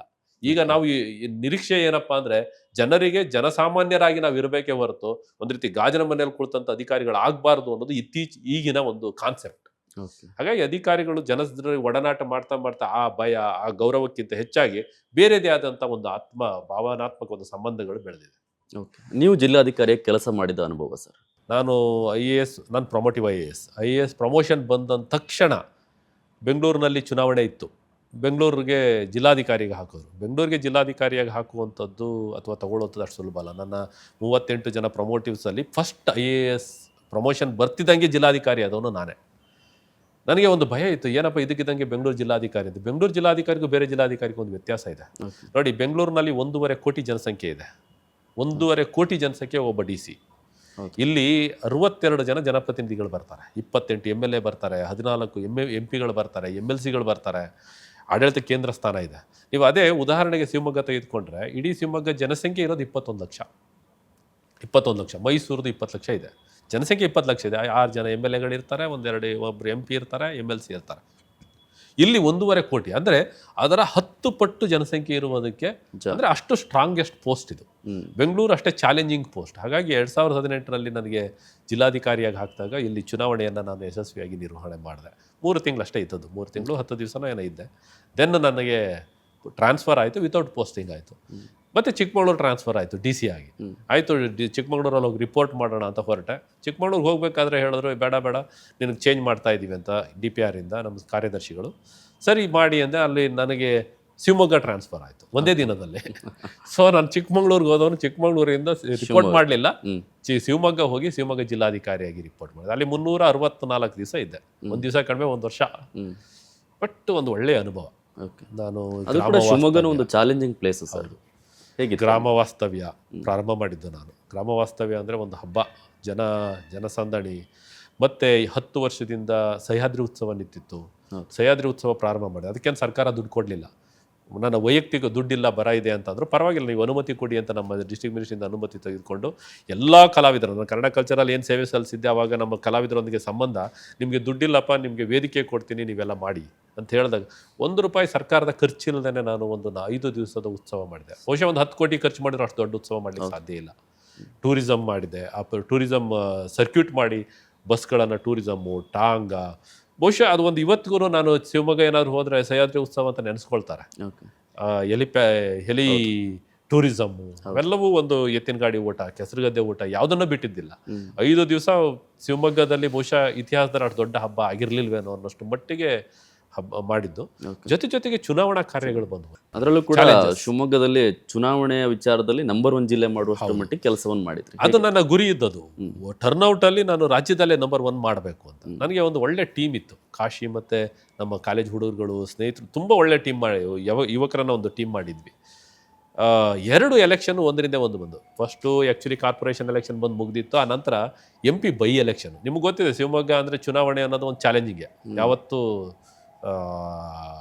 ಬಹಳ ಪೈಪೋಟಿಯಿಂದ ಕೂಡಿರುವಂಥದ್ದು. MP ಬೈ ಎಲೆಕ್ಷನ್ ಮಾಡಿದೆ. ಎಗೇನ್ ಅದು 3 ತಿಂಗಳಿಗೆ ಮತ್ತೆ ಮೇಯ್ನ್ ಎಲೆಕ್ಷನ್ ಬಂತು. ಮೇಯ್ನ್ ಎಲೆಕ್ಷನ್ ಬಂದಾಗ ನಂಬರ್ 1 ಮಾಡಬೇಕು ಅಂತ ನಾನು ಗುರಿ ಇಟ್ಕೊಂಡು ಒಂದು ಜನರನ್ನು ಅವೇರ್ನೆಸ್ ಕ್ರಿಯೇಟ್ ಮಾಡಲಿಕ್ಕೆ ಒಂದು ರೀತಿ ಮನೆಗೆ ಸುತ್ತಿದ್ದೆ. ಓಟ್ ಹಾಕಿ, ಯಾರಿಗಾದ್ರೂ ಓಟ್ ಹಾಕಿ, ಒಂದು ಓಟ್ ಹಾಕಿ, ಓಟ್ ಯಾಕೆ ಹಾಕಬೇಕು ಅನ್ನೋದ್ರ ಬಗ್ಗೆನೇ ಮಠಗಳಿಗೆ, ಮಸೀದಿಗಳಿಗೆ ಯಾವುದುಗಳನ್ನು ಬಿಟ್ಟಿರಲಿಲ್ಲ. ನನಗೆ ಚುನಾವಣೆ ಅನ್ನೋದು ಒಂದು ಅಸ್ತ್ರ ಆಗಿತ್ತು, ಪ್ರಜಾಪ್ರಭುತ್ವದ ಮಹತ್ವವನ್ನು ಜನರಿಗೆ ತಿಳಿಸ್ಲಿಕ್ಕೆ. ಅದನ್ನು ನಾನು ಭಾಳ ಎಫೆಕ್ಟಿವ್ ಆಗಿ ಬಳಸ್ಕೊಂಡೆ. ಈ 1952ರಿಂದ 2018ರವರೆಗೆ ನಡೆದಂಥ MP ಲೋಕಸಭಾ ಚುನಾವಣೆಗಳೇನು 14, 16, 15, 16 ಆಗಿತ್ತು, ಶಿವಮೊಗ್ಗದಲ್ಲಿ ಹೈಯೆಸ್ಟ್, ಅದರಲ್ಲಿ ಹೈಯೆಸ್ಟ್ ಆಯಿತು. ರಾಜ್ಯದಲ್ಲಿ ಹೈಯೆಸ್ಟ್ ಆಗಲಿಲ್ಲ, ಯಾಕೆಂದರೆ ಮಂಡ್ಯ ಆವಾಗ ಲೀಡ್ ಬಂತು. ಬಟ್ ಇಡೀ ಶಿವಮೊಗ್ಗದ ಇತಿಹಾಸದಲ್ಲಿ ನಾನು ಚುನಾವಣೆ ಮಾಡಿದಾಗ ನಂಬರ್ 1 ಅಂದರೆ ಹೈಯೆಸ್ಟ್ ವೋಟಿಂಗ್ ಆದದ್ದು. ಬಹುಶಃ ಆವಾಗ ನಾವು ಹಾಡನ್ನು ಮಾಡಿ, ಜನರ ಕಲಾವಿದರನ್ನ ಬಳಸಿ, ಹುಡುಗರನ್ನ ಬಳಸಿ, ಮನೆಗೆ ಸುತ್ತಿ ನೀವೆಲ್ಲ, ಅದು ಒಂದು ರೀತಿ ಹಬ್ಬವೇ. ಪ್ರಜಾಪ್ರಭುತ್ವ, ನಾವು ಚುನಾವಣೆ ಅಂದರೆ ಒಂದು ಪ್ರಜಾಪ್ರಭುತ್ವದ ಹಬ್ಬ ಅಂತೇವೆ, ಅದು ಹಬ್ಬವೇ ಆಯಿತು. ಈ ಜನ ಈಗಲೂ ನೆನೆಸ್ಕೊಳ್ತಾರೆ, ಖುಷಿ ಇದೆ. ಏನಂದರೆ ಈ ಸಹ್ಯಾದ್ರಿ ಉತ್ಸವ, ಚುನಾವಣೆಗಳು ಒಂಥರ ಒಂದು ರೀತಿ ಡಲ್, ಚುನಾವಣಾ ಕಾರ್ಯ ಅಂದರೆ ಒಂಥರ ಡಲ್. ಏನು ಜನರಿಗೆ ಇದನ್ನು ಹೊರತು ಆಡಳಿತಾತ್ಮಕವಾಗಿ ನಮಗೆ ಇದೊಂದು ಜವಾಬ್ದಾರಿ ಹೊರೆ ಅನ್ನೋ ರೀತಿಯಲ್ಲಿ ಯೋಚನೆ ಮಾಡ್ತೇವೆ. ಬಟ್ ಶಿವಮೊಗ್ಗ ಚುನಾವಣೆ ನನಗೊಂದು ಹಬ್ಬನೇ. ಅಲ್ಲಿ ಜೊತೆಗೊಂದು ತಂಡ ಎಲ್ಲ ಇತ್ತು ಅಂತ ನೀವು ಹೇಳಿದ್ರಿ. ಪ್ರಮುಖವಾಗಿ ನೀವು ಅಲ್ಲಿ ಕೆಲಸ ಮಾಡಬೇಕಾದ್ರೆ ನಾನು ಇವತ್ತು ನಿಮ್ಮ ವಾಟ್ಸಪ್ ಡಿ ಪಿಯನ್ನು ಕೂಡ ಗಮನಿಸಬೇಕಾದ್ರೂ ನೋಡಿದೆ, ಅಲ್ಲಿ ಸಮನ್ವಯ ಎನ್ನುವ ಒಂದು ತಂಡದ ಸಂಬಂಧಪಟ್ಟಂಗೆ ನಿಮ್ಮ ಡಿ ಪಿಯಲ್ಲಿ ಅವ್ರ ಫೋಟೋಗಳು ಎಲ್ಲ ಇದೆ. ಜೊತೆಗೆ ಅಲ್ಲಿ ಕೆಲಸವನ್ನು ಮಾಡಬೇಕಾದ್ರೆ ನಿಮ್ಮ ಜೊತೆಗಿದ್ರಿ. ಈ ರೀತಿಯ ಸಂಘಟನೆಗಳು ಅಥವಾ ಸಮಾಜ ಸೇವೆಯನ್ನು ಮಾಡುವಂತಹ ಸಂಘಟನೆಗಳು ಎಷ್ಟರ ಮಟ್ಟಿಗೆ ಪ್ರಮುಖವಾಗ್ತವೆ ಸರ್ ಸಮಾಜದಲ್ಲಿ? ನನಗೆ ಒಂದು ಆಸೆ ಇತ್ತು, ನಾನು ಇತರರ ಆಶ್ರಯದಲ್ಲೇ ಬೆಳೆದವನು, ಇತರರ ಸಹಕಾರದಿಂದ ಈ ಹಂತಕ್ಕೆ ಬಂದವನು. ನಾನು ಸ್ವತಂತ್ರವಾಗಿ, ನಮ್ಮ ಅಪ್ಪ ಅಮ್ಮ ಏನು ನನಗೆ ಸಿಲ್ವರ್ ಸ್ಪೂನ್ ಇಟ್ಟು ಮಾಡಿದವರಲ್ಲ, ಅವ್ರ ಹೊಟ್ಟೆಪಾಡು ನಮ್ಮನ್ನು ಸಾಕೋದೇ ಕಷ್ಟ ಇತ್ತು. ಚಿಕ್ಕಪ್ಪ, ನಮ್ಮ ಅತ್ತೆ, ಇನ್ನೊಬ್ಬರು, ಮತ್ತೊಬ್ಬರು, ಹೀಗೆ ನಾನು ಕಾಲೇಜ್ಗೆ ಹೋಗ್ಲಿಕ್ಕಾಗಿಲ್ಲ, ಯಾವುದೇ ಟ್ಯೂಷನ್ಗೂ ಹೋಗಿಲ್ಲ ನನ್ನ ಜೀವನದಲ್ಲಿ, ಕಾಲೇಜ್ಗೆ ಹೋಗಲಿಲ್ಲ, ಅದು ಬೇರೆ ವಿಚಾರ. ಅಂಥ ಪರಿಸ್ಥಿತಿಯಲ್ಲಿ ನನಗನ್ಸಿದ್ದು ನನ್ನಂಥವ್ರಿಗೆ ಒಂದು ಸಹಾಯ ಸಿಕ್ಕಲಾಗಿ ಈ ಹಂತಕ್ಕೆ ಬಂದೆ. ನಾನು 4 ಜನಕ್ಕೆ ಏನು ಮಾಡಬಹುದು ಅನ್ನೋದು ನನ್ನ ಗುರಿ ಇದ್ದದ್ದು. ಬಹುಶಃ ನಾನು ವೃತ್ತಿಗೆ ಸೇರಿದಾಗಲಿಂದ ನಂದು ಪ್ಯಾರಲಲ್ ಆಗಿ ಆಡಳಿತ ಸೇವೆ ಒಂದು, ಆಡಳಿತದಲ್ಲಿ ನಾವು ಕಚೇರಿಯಲ್ಲಿ ಕೆಲಸ ಮಾಡುವಂಥದ್ದು, ಈ ನೋವಿದ್ದಾಗ ಬಡವರ ಬಗ್ಗೆ ಕಾಳಜಿ ಇರುತ್ತೆ, ಅಗತ್ಯ ಇರೋರ ಬಗ್ಗೆ ಕಾಳಜಿ ಇರುತ್ತೆ. ಅದನ್ನು ಮಾಡ್ತಾ ಮಾಡ್ತಾ ಒಂದು ಕಡೆ ನನ್ನದೇ ಆದಂಥ ನಾನು ಗೌರವ ಬೆಳೆಸ್ಕೊಂಡಿದ್ದು, ಉಳಿಸ್ಕೊಂಡಿದ್ದು. ಇನ್ನೊಂದು ಪ್ಯಾರಲ್ ಆಗಿ ಸಾಮಾಜಿಕವಾಗಿ ಕಾರ್ಯ ಮಾಡುವಂಥದ್ದು ನನ್ನ ವೃತ್ತಿ ಬದುಕಿನಲ್ಲಿ ಜೊತೆಗೆ ಬಂದಂಥದ್ದು. ಹುಡುಗರಿಗೆಲ್ಲ ಫೀಸ್ ಕಟ್ಟೋದಿರ್ಬೋದು, ಸಾಕೋದಿರ್ಬೋದು. ನಾನು ಸಾಕಿದ್ದೇನೆ, ಭಾಳಷ್ಟು ಹುಡುಗರನ್ನು ಸಾಕಿದ್ದೇನೆ. ನನಗೆ ಅದ್ರ ಬಗ್ಗೆ ಹೆಮ್ಮೆ ಇದೆ, ಖುಷಿ ಇದೆ. ಅವುಗಳನ್ನೆಲ್ಲ ನಾನು ಈಗ ಇಲ್ಲಿ ಎಕ್ಸ್ಪ್ರೆಸ್ ಮಾಡ್ಲಿಕ್ಕೆ ಆಗಲ್ಲ. ಹಾಗಾಗಿ ನನಗೆ ಶಿವಮೊಗ್ಗದಲ್ಲಿ ಬಂದಾಗ ಕಾಶಿಯ ಸಮನ್ವಯ ಟೀಮು ನನ್ನ ಬೆನ್ನೆಲುಬಾಗಿ ನಿಲ್ತು. ಅದು ಒಂದು ಶಕ್ತಿ, ಯುವಕ ತಂಡನ ಕಟ್ಟುವಂಥ ಶಕ್ತಿ ಅವರಲ್ಲಿತ್ತು. ಆ ಯೂನಿವರ್ಸಿಟಿ, ನನ್ನ ಮನೆಯಲ್ಲಿ ರಾತ್ರಿ DC ಅವ್ರ ಮನೆಯಲ್ಲಿ ರಾತ್ರಿ 12 ಗಂಟೆ ಆದರೂ ಒಂದು 50 ಹುಡುಗರು ಇರೋವು. ನಾಳೆ ಏನು ಮಾಡಬೇಕು, ನಮಗೆ ಆಫೀಸ್ ಕೆಲಸಕ್ಕಿಂತ ನಾಳೆ ಏನು ಮಾಡಬೇಕು, ನೀನೇನು ಮಾಡಬೇಕು, ಅವರು ಈ ರೀತಿಯಲ್ಲಿ ಹುಡುಗರನ್ನು ಒಂದು ತಯಾರು ಮಾಡಲಿಕ್ಕೆ ಒಂದು ಒಳ್ಳೆಯ ಅವಕಾಶ, ಅವರ ಒಡನಾಟ, ಆ ಮಕ್ಕಳಿಗೆ ಒಂದು ಪ್ರೋತ್ಸಾಹ. ಇವತ್ತು ನನಗೆ ಆ ಅಟ್ಯಾಚ್ಮೆಂಟ್ಸ್ ಸಂಬಂಧಗಳು ಇನ್ನೂ ಉಳಿಸ್ಕೊಂಡಿದ್ದಾವೆ. ಆ ರೀತಿಯಲ್ಲಿ ಅವ್ರನ್ನ ಬಳಸ್ಕೊಂಡು ನಾವು ಕಾರ್ಯವನ್ನು ನಿರ್ವಹಿಸ್ತೇವೆ. ಆ ಟೀಮು ನನಗೆ ಭಾಳ ಸಹಕಾರಿಯಾಯಿತು. ಚುನಾವಣಾ ಪ್ರಚಾರದಲ್ಲಿರಲಿ ಅಥವಾ ಸಹ್ಯಾದ್ರಿ ಉತ್ಸವದಲ್ಲಿರಲಿ, ಯಾರೋ ಇಬ್ಬರು ಹುಡುಗರಿಗೆ ನೀವು ಹೋಗ್ಬಿಟ್ಟಿದ್ದು ಪ್ರಚಾರ ಮಾಡಿ, ನಾವು ಅಡ್ವರ್ಟೈಸ್ಮೆಂಟ್ ದುಡ್ಡಿರಲಿಲ್ಲ, ಹೋಗಿ ಪ್ರಚಾರ ಮಾಡ್ಬೇಕಂದ್ರೆ ಬಸ್ಸಲ್ಲಿ ಇಲ್ಲಿ ಹತ್ತವ್ರು, ಈ ಸ್ಟಾಪಲ್ಲಿ ಹತ್ತವ್ರು, ಇನ್ನೊಂದು ಸ್ಟಾಪ್ ಇಳಿಯೋ ತನಕ ಬಸ್ನಲ್ಲಿ ಒಂದು ಬ್ಯಾನರ್ ಹಿಡ್ಕೊಂಡು ಮಾತಾಡಿ, ಏನು ಎತ್ತ ಸಹ್ಯಾದ್ರಿ ಉತ್ಸವ ಅಂದರೆ ಏನು, ಚುನಾವಣೆ, ಇವುಗಳೆಲ್ಲ ಮಾತಾಡಿ ಇಳಿದು ಬರು. ಈ ಥರದ ವಾಲಂಟಿಯರ್ಸನ್ನು ಕ್ರಿಯೇಟ್ ಮಾಡೋದು ಅಷ್ಟು ಸುಲಭ ಅಲ್ಲ. ಆ ವಾಲಂಟಿಯರ್ಸನ್ನು ಅಲ್ಲಿ ಮಾಡ್ಲಿಕ್ಕೆ ಸಾಧ್ಯ ಆಯಿತು. ಆ ಒಂದು ಅಟ್ಯಾಚ್ಮೆಂಟ್ಸೇ ನಾನೇ ಅಲ್ಲೇ ಒಂದು ವಿದ್ಯಾರ್ಥಿಗಳಿಗೆ ಕಾಂಪಿಟೇಟಿವ್ ಎಕ್ಸಾಮ್ ಓದಲಿಕ್ಕೆ ನನ್ನದೇ ಆದ ಒಂದು ಲೈಬ್ರರಿಯನ್ನು ಕೂಡ ಈಗ ಮಾಡಿದ್ದೇನೆ. ಫ್ರೀಯಾಗಿ ಯಾರಾದರೂ ಓದಿ, ನಮಗೆ ಓದಲಿಕ್ಕೆ ಅವಕಾಶ, ಕಂಪ್ಯೂಟರ್ ಇದೆ, ಎಲ್ಲ ಕಾಂಪಿಟೇಟಿವ್ ಬುಕ್ಸ್ ಇದೆ, ಒಳ್ಳೆ ವಾತಾವರಣ ಇದೆ ಕೂತ್ಕೊಂಡು ಓದಲಿಕ್ಕೆ. ನೀವು ಕೂತ್ಕೊಂಡು ಓದಿ, ಆನ್ಲೈನಲ್ಲಿ ಬೇಕಾದ್ರೆ ನಿಮಗೆ ಏನು ಸೌಕರ್ಯ ಬೇಕು ನಾವು ಕೊಡ್ತೀವಿ, ಫ್ರೀಯಾಗಿ ಓದಿ ಅನ್ನುವಂಥ ಒಂದು ವ್ಯವಸ್ಥೆಯನ್ನು ನನ್ನದೇ ಆದ ಒಂದು ಲೈಬ್ರರಿಯನ್ನು ಮಾಡಿದೆ. ಅದು ಭಾಳಷ್ಟು ವಿದ್ಯಾರ್ಥಿಗಳಿಗೆ ಅನುಕೂಲ ಆಗಿದೆ. ನೀವು ಹೇಳ್ದಂಗೆ ಈ ರೀತಿಯಾಗಿ ಒಂದು ತಂಡವನ್ನು ಕಟ್ಟೋದ್ರಿಂದ, ಅವರಿಗೆ ಸ್ಫೂರ್ತಿಯನ್ನು ಕೊಡೋದ್ರಿಂದ ಈ ಕಾನೂನನ್ನು ಕಾಪಾಡುವಂತಹ ಕೆಲಸಗಳು ಕೂಡ ಸಾಕಷ್ಟು ಆಗುವಂತ ಇಲ್ಲ. ಅದರಲ್ಲಿ ಬಹಳ ಪರಿಣಾಮ ಅಂದರೆ ನೇರವಾಗಿ ಗೊತ್ತಾಗೋದಿಲ್ಲ, ಇಂಡೈರೆಕ್ಟ್ಲಿ, ಪರೋಕ್ಷವಾಗಿ ಆ ಮಕ್ಕಳಲ್ಲಿ ಒಂದು ಸಾಮಾಜಿಕ ಜವಾಬ್ದಾರಿ ಬೆಳೆಯುತ್ತೆ. ಆ ಸಾಮಾಜಿಕ ಜವಾಬ್ದಾರಿ ಇದೆಯಲ್ಲ, ಆ ಜವಾಬ್ದಾರಿ ವ್ಯಕ್ತಿಯನ್ನು ಅಡ್ಡದಾರಿ ಇಡಿಸೋದಿಲ್ಲ, ಕಾನೂನು ಸುವ್ಯವಸ್ಥೆಯನ್ನು ಹಾಳು ಮಾಡೋದಿಲ್ಲ. ಹಾಗಾಗಿ ಆ ಜವಾಬ್ದಾರಿಯೇ ಆ ಜವಾಬ್ದಾರಿ ಪ್ರತಿಯೊಬ್ಬರಿಗೂ ಬಂದಾಗ ಈ ಕಾನೂನು ಅವ್ಯವಸ್ಥೆ ಆಗೋಕ್ಕೆ ಸಾಧ್ಯತೆಯೇ ಇಲ್ಲ. ಹೌದು, ಆ ನಿಟ್ಟಿನಲ್ಲಿ ತುಂಬ ಸಹಕಾರಿಯಾಗಿದೆ. ನೀವು ಶಿವಮೊಗ್ಗನ ಬಿಡಬೇಕಾದ್ರೂ ಕೂಡ ಶಿವಮೊಗ್ಗ ಜನರಲ್ಲಿ ದಯಾನಂದ್ ಅವರು ಶಿವಮೊಗ್ಗನ ಬಿಡಬಾರ್ದು ಎನ್ನುವಂಥ ಒಂದು ಕೂಗು ಕೇಳಿ ಬರ್ತಾ ಇತ್ತು ಸರ್. ತುಂಬ ಇತ್ತು. ಯಾಕೆ ಟ್ರಾನ್ಸ್ಫರ್ ಆಯಿತು ಅಂತ ನನಗಿನ್ನೂ ಗೊತ್ತಿಲ್ಲ. ಸಡನ್ ಟ್ರಾನ್ಸ್ಫರ್ ಆಯಿತು. ಬಹುಶಃ ನಾನು ಕೊನೆ ದಿವಸ ನನಗೆ ಎಲ್ಲ ಮೀಡಿಯಾದವ್ರು ಹೇಳಿದ್ದು, ನಿಮಗೆ ಪ್ರಚಾರ ಜಾಸ್ತಿ ಆಯಿತು. ನಾನು ಪ್ರಚಾರ ಕೇಳಿರ್ಲಿಲ್ಲಲ್ಲ, ನೀವು ಯಾರನ್ನೂ ನಾನು ಮಾಡಿ ಅಂತ ಹೇಳಿಲ್ಲ. ಅವ್ರು ಹೇಳಿದ್ದು, ನಿಮ್ಮ ಕೆಲಸ ಮಾಡಿದ್ರೆ ನಾವು ಹೇಳಿದ್ವಿ, ಅದು ತಡ್ಕೊಳ್ಳಿಕ್ಕಾಗಲಿಲ್ಲ ಇಲ್ಲಿ ಪ್ರಜಾಪ್ರತಿನಿಧಿಗಳಿಗೆ ಅನ್ನೋ ಮಾತನ್ನು ಬಂತು. ವಾಟ್ ಎವರ್ ಇಟ್ ಈಸ್, ನನಗೆ ಅದ್ರ ಬಗ್ಗೆ ಟ್ರಾನ್ಸ್ಫರ್ ಬಗ್ಗೆ ನನಗೇನು ಇಲ್ಲ. ನನಗೆ ಎಲ್ಲಿ ಟ್ರಾನ್ಸ್ಫರ್ ಮಾಡಿದ್ರು ಹೋಗ್ಲಿಕ್ಕೆ ರೆಡಿ ಇರ್ತೇನೆ. I am not particular any post. ಹಾಗಾಗಿ ನಾವು ಸಮರ್ಥರಿದ್ರೆ ನಮ್ಮನ್ನು ಹುಡಿಕೊಂಡು ಬರ್ತವೆ. ಅದಕ್ಕೆ ಉದಾಹರಣೆ ಅಂತಂದರೆ, ನಾನು ಶಿವಮೊಗ್ಗ ಬಿಟ್ಟ ಮೇಲೆ ಇಲ್ಲಿ ಬಂದೆ, ಸುಮಾರು ಡಿಪಾರ್ಟ್ಮೆಂಟ್ಗಳನ್ನ ಸುತ್ತಿದ್ದೇನೆ, ಒಳ್ಳೆ ಅನುಭವ ಆಗಿದೆ. ಎಲ್ಲೋ ಕರೋನಾ ಬಂತು, BBMPಲಿ ಕೆಲಸ ಮಾಡಿ ಅಂದರು, ಮಾಡಿದೆ. ಕರೋನಾದಲ್ಲಿ ಅಲ್ಲಿ ಸ್ವಲ್ಪ ಸಮಸ್ಯೆ ಇತ್ತು, ಮಾಡಿ ಅಂದರು. ಚಾಲೆಂಜ್ ಇದ್ದ ಕಡೆ ಕೆಲಸ ಮಾಡಬೇಕು. ಮುಜರಾಯಲ್ಲಿ ಮಾಡಿದೆ, ವುಮೆನ್ ಆ್ಯಂಡ್ ಚೈಲ್ಡಲ್ಲಿ ಮಾಡಿದೆ. ಎಲ್ಲ ಮಾಡಿದ ಮೇಲೆ 2022ರಲ್ಲಿ ಬೆಂಗಳೂರಿನಲ್ಲಿ ಕಂಟಿನ್ಯೂಸ್ 2-3 ಡಿ ಸಿಗಳಿಗೆ ಸಮಸ್ಯೆ ಆಯಿತು. Okay. ಒಬ್ಬರು ಸುಸೈಡ್ ಮಾಡಿಕೊಂಡ್ರು, ಒಬ್ಬರು ಜೈಲಿಗೆ ಹೋದರು, ಇನ್ನೊಬ್ಬರು ಸಸ್ಪೆಂಡ್ ಆದರು.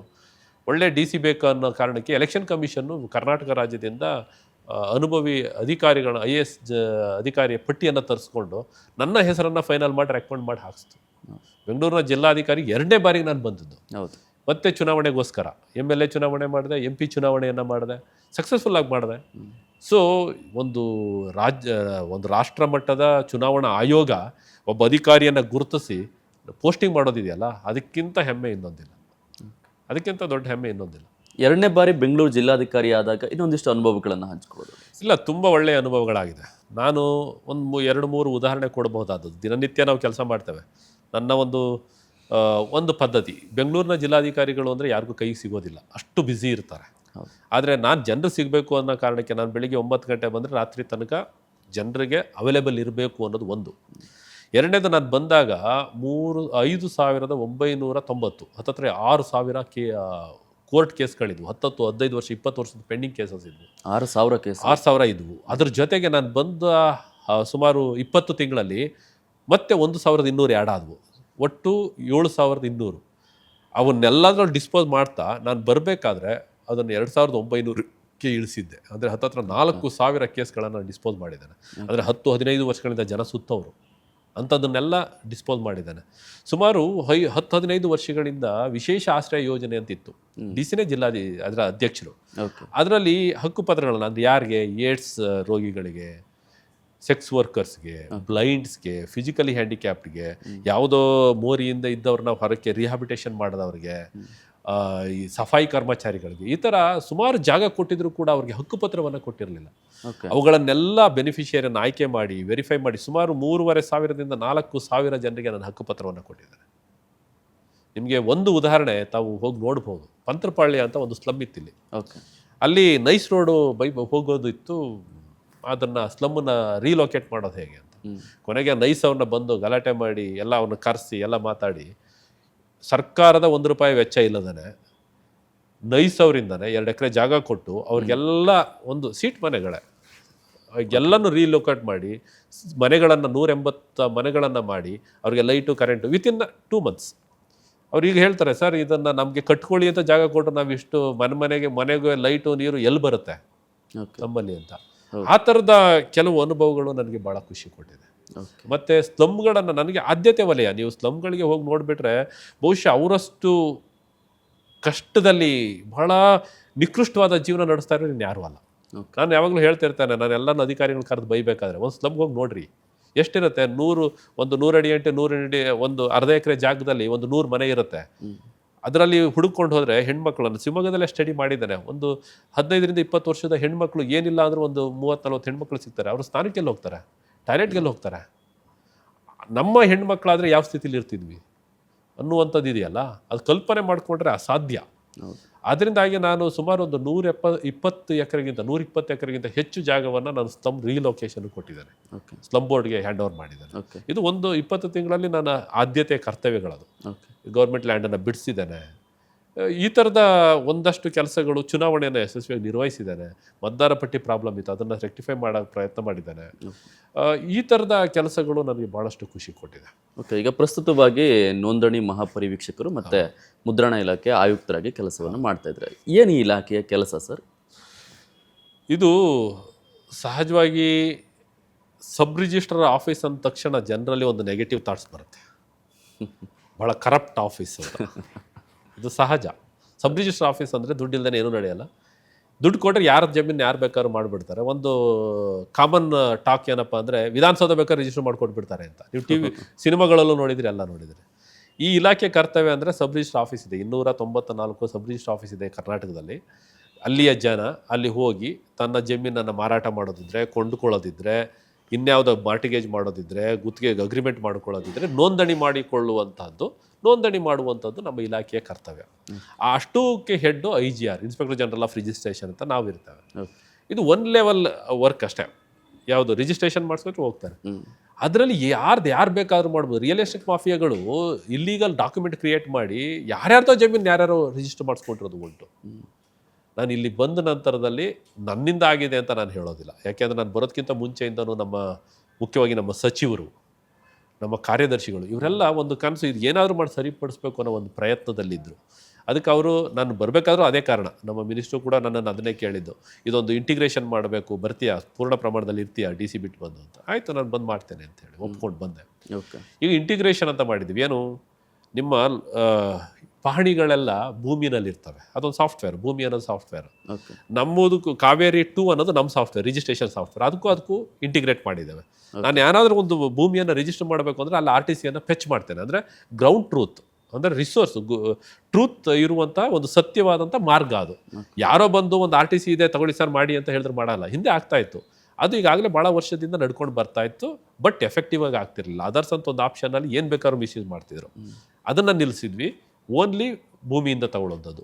ಇನ್ನೊಂದು, ಈ ಗ್ರಾಮ ಪಂಚಾಯತಿಗಳು ನಿಮ್ಮ ಮನೆ ನಿವೇಶನ ಅವೆಲ್ಲ ಇರ್ತಾವಲ್ಲ, ಅವುಗಳು ಅಷ್ಟೇ, ಯಾರೋ ಒಂದು ಖಾತೆ ಕ್ರಿಯೇಟ್ ಮಾಡ್ಕೊಂಡು ಬಂದು ಕೊಟ್ಟರು ರಿಜಿಸ್ಟರ್ ಮಾಡ್ಕೊಟ್ಬಿಡೋರು.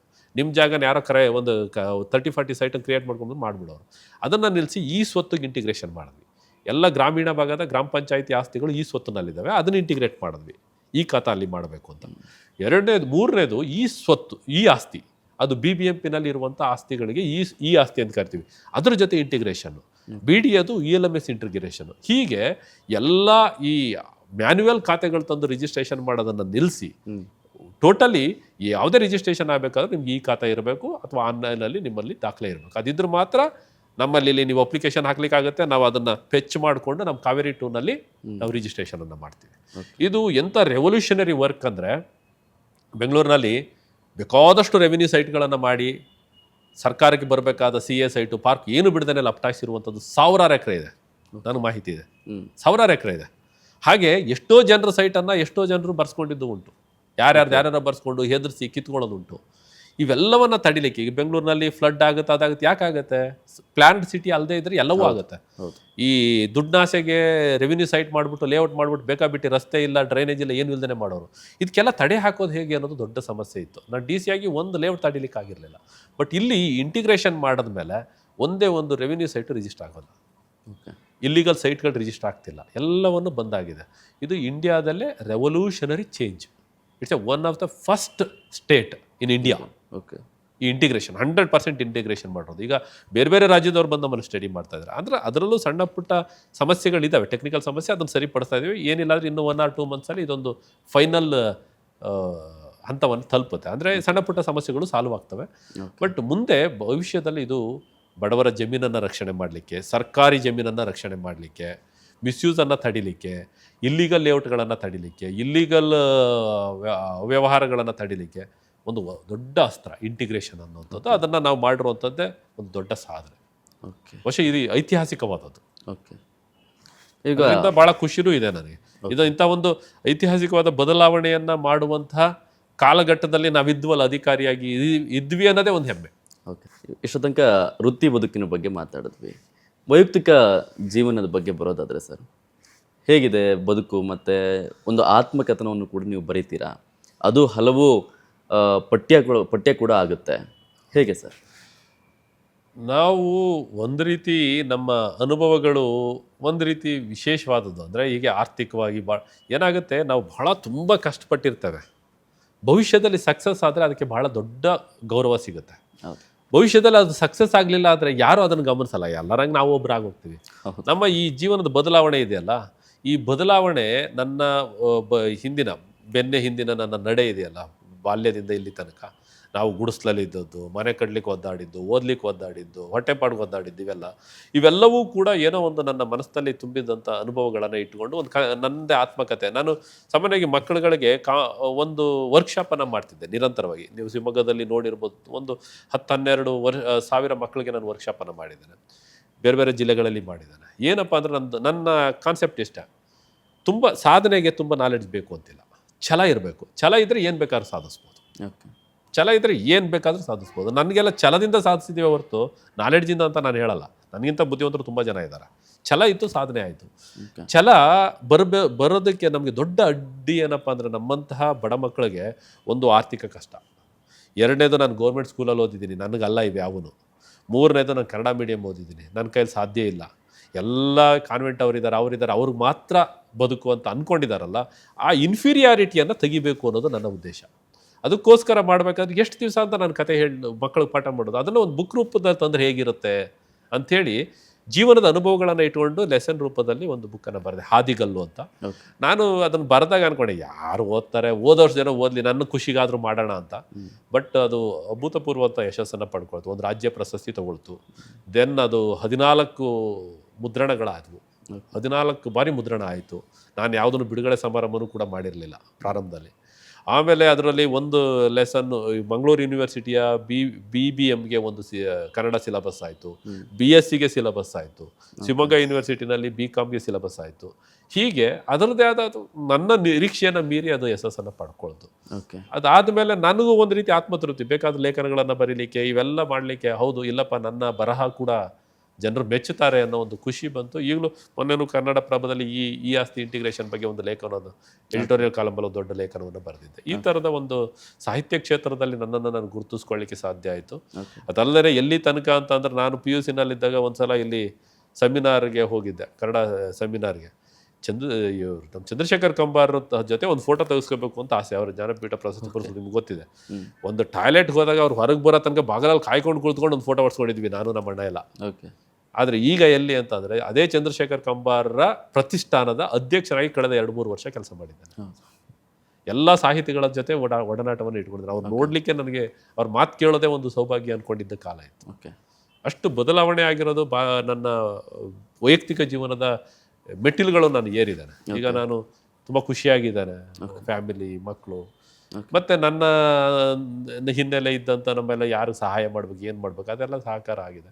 ನನ್ನದೇ ಆದಂಥ ಒಂದು ಪ್ರೀತಿ ಗೌರವ ಇದೆ. ನಾನು ನನ್ನ ಊರಿನಲ್ಲೂ ನನ್ನ ಸ್ಕೂಲ್ನ ಅಡಾಪ್ಟ್ ಮಾಡ್ಕೊಂಡಿದ್ದೇನೆ. ಆ ಮಕ್ಕಳಿಗೂ ವರ್ಕ್ಶಾಪು, ಅಲ್ಲಿ ಸ್ಕೂಲ್ಗೆ ಏನು ಮಾಡಬೇಕು, ಇವೆಲ್ಲವೂ ಕೂಡ ನನ್ನ ಕೈಲಾಗುವಷ್ಟು ಸಹಾಯವನ್ನು ಮಾಡ್ತಾ ಇದ್ದೇನೆ. ಖುಷಿ ಕೊಟ್ಟಿದೆ, ತೃಪ್ತಿ ಇದೆ. ಈ ಕಾನೂನನ್ನು ಕಾಪಾಡುವಂಥ ವಿಚಾರದಲ್ಲಿ ಹೇಗೆ ಸಾಮಾನ್ಯ ಜನರು ಕೂಡ ಮುಖ್ಯನೋ, ಒಬ್ಬ ಅಧಿಕಾರಿ ಆದವನು ಕೂಡ ಕಾನೂನನ್ನು ಕಾಪಾಡೋದು ಸಂಪೂರ್ಣವಾದಂತಹ ಆತನ ಕರ್ತವ್ಯ ಆಗಿರುತ್ತೆ. ಯಾವಾಗ ಅವನು ಕಾನೂನನ್ನು ಮುರಿತಾನೆ ಅಂತ ಒಂದು ವಿಚಾರ ಬಂದಾಗ ವೈಯಕ್ತಿಕ ಆಸೆಗಳು ಇವೆಲ್ಲವೂ ಕೂಡ ಮುಖ್ಯ ಆಗ್ತವೆ. ಅದರಲ್ಲಿ ಪ್ರಮುಖವಾಗಿ ಮುಖ್ಯ ಆಗೋದು ಕುಟುಂಬದ ಜೀವನ. ಈ ಕುಟುಂಬದ ಜೀವನ, ಒಬ್ಬ ಅಧಿಕಾರಿ ಆದಂಥವನು ತನ್ನ ಕುಟುಂಬವನ್ನು ಮ್ಯಾನೇಜ್ ಮಾಡೋದು ಹೇಗೆ ಸರ್? ನೋಡಿ, ಕಾನೂನು ಸುವ್ಯವಸ್ಥೆನಲ್ಲಿ ಜನಸಾಮಾನ್ಯರಿಗಿಂತ ಪೊಲೀಸ್ ಅಧಿಕಾರಿಗಳು, ಆಡಳಿತದಲ್ಲಿರುವ ಅಧಿಕಾರಿಗಳು ಬಹಳ ಜವಾಬ್ದಾರಿ ಬಹಳ ಮುಖ್ಯ ಇರುತ್ತೆ. ಜನಸಾಮಾನ್ಯರು ಕೂಡ ಕಾನೂನಿಗೆ ಬದ್ಧವಾಗಿರ್ತಾರೆ. ಆದರೆ ಒಂದು ಗುಂಪು ಸೇರಿದಾಗ ತಮ್ಮ ನಿಯಂತ್ರಣವನ್ನು ಕಳ್ಕೊಂಡ್ಬಿಡ್ತಾರೆ. ಒಂದು ರೀತಿ ಅದು ಮಾಸ್ ವೇವ್ ಏನೋ ಒಂದು ರೀತಿ ಟರ್ನ್ ಆಗಿಬಿಡುತ್ತೆ. ಅವೇ ಗಲಾಟೆಗಳಿಗೆ ಹೆಚ್ಚು ಕಾರಣವಾಗುವಂಥದ್ದು. ಅದಕ್ಕೆ ಪ್ರೇರಣೆ ಮಾಡೋರು ಕೆಲವರು ಇರ್ತಾರೆ. ತಮ್ಮ ಸ್ವಾರ್ಥಕ್ಕೋಸ್ಕರ ಜನರನ್ನು ಬಳಸ್ಕೊಂಡು ಅಡ್ಡದಾರಿಯನ್ನು ಜನರಿಗೆ ಹುಟ್ಟಿಸಿ ಏನೋ ಗಲಾಟೆ, ಏನೋ ಒಂದು ಇದು ಸ್ಟ್ರೈಕ್, ಮತ್ತೊಂದು ಮಾಡಿಸೋರು ಇರ್ತಾರೆ. ಬಟ್ ಅದನ್ನು ನಿಯಂತ್ರಣ ಮಾಡೋದು ನಮ್ಮ ಕರ್ತವ್ಯ ಆಗಿರುತ್ತೆ. ಹಾಗಾಗಿ ನಮ್ಮ ಜವಾಬ್ದಾರಿಯನ್ನು ಇಟ್ಕೊಂಡು ಅಧಿಕಾರಿಗಳು ಕಾಲಕ್ಕೆ ನಿರೀಕ್ಷೆಗಳು, ನಮಗೆ ಮಾಹಿತಿ ಇರ್ತವೆ. ಪೊಲೀಸ್ ಅಧಿಕಾರಿಗಳು ಕೂಡ ಗುಪ್ತ ಮಾಹಿತಿ, ಏನಾಗ್ಬೋದು, ಏನು ಮಾಡಬೇಕು, ನಾವೇನು ಕ್ರಮ ಕೈಗೊಳ್ಳಬೇಕು, ಏನಾದ್ರು ಒಂದು ಗಲಾಟೆ ನಾನೇನು ಮಾಡಬೇಕು, ನಮಗೂ ಅಂತ ಹಲವಾರು ಅನುಭವಗಳಾಗಿದ್ದಾವೆ. ಬಹುಶಃ ನಾನು ಆತ್ಮಕಥನ ಬರೆದು ಸರ್ಕಲ್ ಮಾರಮ್ಮ ಮತ್ತು ವೆಡ್ಡಿಂಗ್ ಆ್ಯನಿವರ್ಸರಿ ಅಂತ ಒಂದು ಆತ್ಮಕಥನ ಬರೆದಿದ್ದು. ಒಂದು ಸರ್ಕಲ್ ಮಾರಮ್ಮ ದೇವಸ್ಥಾನ ಚಿಕ್ಕಮಗಳೂರಲ್ಲಿ ಒಂದು ಗಲಾಟೆ ಶುರುವಾಯಿತು. ನಾನು ವೆಡ್ಡಿಂಗ್ ಆ್ಯನಿವರ್ಸರಿ ಇವತ್ತು ಇಡೀ ರಾತ್ರಿ ಅದನ್ನು ಒಂದು ಸಾಲ್ವ್ ಮಾಡೋದೇ ಒಂದು ದೊಡ್ಡ ಕೆಲಸ ಆಯಿತು. ನಕ್ಸಲಿಸಮ್ 2 ಎನ್ಕೌಂಟರ್ ಆಯಿತು, ಅದರಲ್ಲಿ ಇನ್ಯಾವುದೋ ಗಲಾಟೆ. ಈ ಥರದ ಒಂದು ಈ ವಿಷಯಗಳು ಬಂದಾಗ ನಾವು ಹ್ಯಾಂಡ್ಲ್ ಮಾಡಬೇಕು. ದತ್ತಪೀಠದ 4 ವರ್ಷ ಅದನ್ನು ನಾನು ನೋಡಿದ್ದೇನೆ, ಅದನ್ನು ಹ್ಯಾಂಡ್ಲ್ ಮಾಡ್ತಾ ಇದ್ದೆ ನಾನೇ. ಅದರಲ್ಲಿ ನಾನೇ ಇನ್ಚಾರ್ಜ್ ಇರ್ತಾ ಇದ್ದೆ ದತ್ತಪೀಠದಲ್ಲಿ. ಅವೆಲ್ಲವೂ ಕೂಡ ನಮಗೆ ಹೇಗೆ ಹ್ಯಾಂಡ್ಲ್ ಮಾಡಬೇಕು ಒಂದು ಅನುಭವ. ಅವನ್ನೆಲ್ಲ ಬಳಸ್ಕೊಂಡಾಗ ಆ ಸಮಯಕ್ಕೆ ತಕ್ಕಂಥ ನಿರ್ಧಾರ ತಗೊಳ್ಳೋದು ಅಧಿಕಾರಿಯ ಬಹಳ ಪ್ರಮುಖವಾದ ಕರ್ತವ್ಯ. ಆ ನಡುವೆ ನಾವು ಅದರಲ್ಲಿ ಕಾನೂನು ಸುವ್ಯವಸ್ಥೆ ವಿಚಾರ ಬಂದಾಗ ನಮ್ಮ ರಾತ್ರಿ ಹಗಲು ಅಂತ ಇರೋದಿಲ್ಲ. ಕೌಟುಂಬಿಕವಾದಂಥ ಸಮಸ್ಯೆಗಳು ಇದ್ದೇ ಇರ್ತವೆ. ನಮಗೆ ಅವ್ರಿಗೆ ಸಮಯವನ್ನು ಕೊಡಲಿಕ್ಕಾಗಲ್ಲ. ನಾವು ಅವ್ರಿಗೆ ಅಗತ್ಯ ಇರುವಾಗ ನಾವು ಮನೇಲಿ ಏನೋ ಅಗತ್ಯ ಇದೆ ಅಂತಾರೆ, ನಾವು ಬರಲಿಕ್ಕಾಗಲ್ಲ. ಅವ್ರು ಏನೋ ಹೇಳ್ತಾರೆ, ನಾವು ಮಾಡಲಿಕ್ಕಾಗಲ್ಲ. ಅವ್ರಿಗೇನೋ ಅಗತ್ಯ ಇರುತ್ತೆ. ಇದು ಸಹಜವಾಗಿ ಅವ್ರಿಗೂ ನಾವು ಅರ್ಥ ಮಾಡಿಸ್ಬೇಕಾಗುತ್ತೆ, ಅರ್ಥ ಮಾಡ್ಕೋಬೇಕಾಗತ್ತೆ. ಹಾಗಾಗಿ ಕೌಟುಂಬಿಕವಾಗಿ ನಾವು ಚೆನ್ನಾಗಿ ಅರ್ಥ ಮಾಡ್ಕೊಂಡಿದ್ದೇವೆ. ನಮ್ಮ ಮನೆಯಲ್ಲಿ ಆ ಥರ ಸಮಸ್ಯೆ ಇಲ್ಲ. ನಾನು ಮದುವೆ ಆಗಲಾಗಲೇ ಹೇಳಿಬಿಟ್ಟಿದ್ದೆ. ಮೊದಲು ಹುಡುಗಿ ನೋಡ್ಲಿಕ್ಕೆ ಹೋದಾಗ ನಾನು ಮೊದಲು ಹೇಳಿದೆ, ಮಾತಾಡಿದಾಗ, ನನ್ನ ಮೊದಲನೇ ಹೆಂಡ್ತಿ ನನ್ನ ಕರ್ತವ್ಯ, ನೀನೇನಿದ್ರು 2ನೇ ಹೆಂಡ್ತೀನಿ ಅಂತ. ಈಗಲೂ ರೇಗಿಸ್ತಾರೆ, ಇಲ್ಲ ಅಂತಲ್ಲ. ಹಾಗಾಗಿ ಅವರು ನನಗೆ ಹೆಚ್ಚು ತೊಂದರೆ ಕೂಡ ಭಾಳಷ್ಟು ಸ್ಯಾಕ್ರಿಫೈಸ್ ಮಾಡಿದ್ದಾರೆ. ಅವರು ಲೈಫಲ್ಲಿ ಬೇಕಾದಷ್ಟು ಸ್ಯಾಕ್ರಿಫೈಸ್ ನಮಗೋಸ್ಕರ ಮಾಡಿದ್ದಾರೆ. ಆ ಕಾರಣದಿಂದಲೇ ನಾವು ಈ ಹಂತ ಬರಲಿಕ್ಕೆ ಸಾಧ್ಯ ಆಗಿದೆ. ಕೆಲವೊಂದಿಷ್ಟು ಸಾಮಾನ್ಯವಾದಂತಹ ಪ್ರಶ್ನೆಗಳು ಸರ್. ಈ ಸಾಧನೆ ಅಂದರೆ ಏನು ಸರ್? ಸಾಧನೆ ಅನ್ನುವಂಥದ್ದು ಒಂದು ವ್ಯಾಖ್ಯಾನದಡಿ ಹಿಡಿದಿಡೋದು ಕಷ್ಟ. ನೋಡಿ, ಒಬ್ಬ ಭಿಕ್ಷುಕ ಇರ್ತಾನೆ. ಅವನು ಸ್ವಾವಲಂಬಿ ಬದುಕನ್ನು ಕಟ್ಟಿಕೊಂಡ್ರೆ ಅದು ದೊಡ್ಡ ಸಾಧನೆ.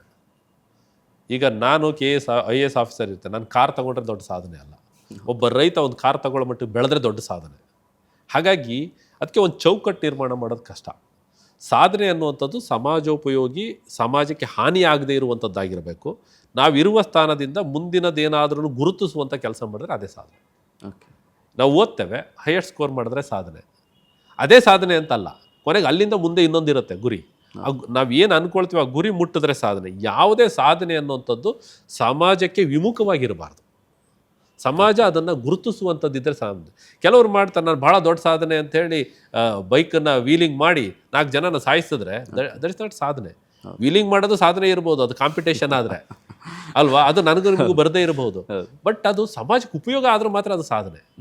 ಹಾಗಾಗಿ ನಾವು ಏನು ಮಾಡ್ತೇವೋ ಅದು ನಿಮಗೆ ನಾನು ಭಾಳ ಒಳ್ಳೆಯ ಉದಾಹರಣೆ ಅಂದರೆ ಡೈನಮೈಟನ್ನು ಕಂಡುಹಿಡಿದವರು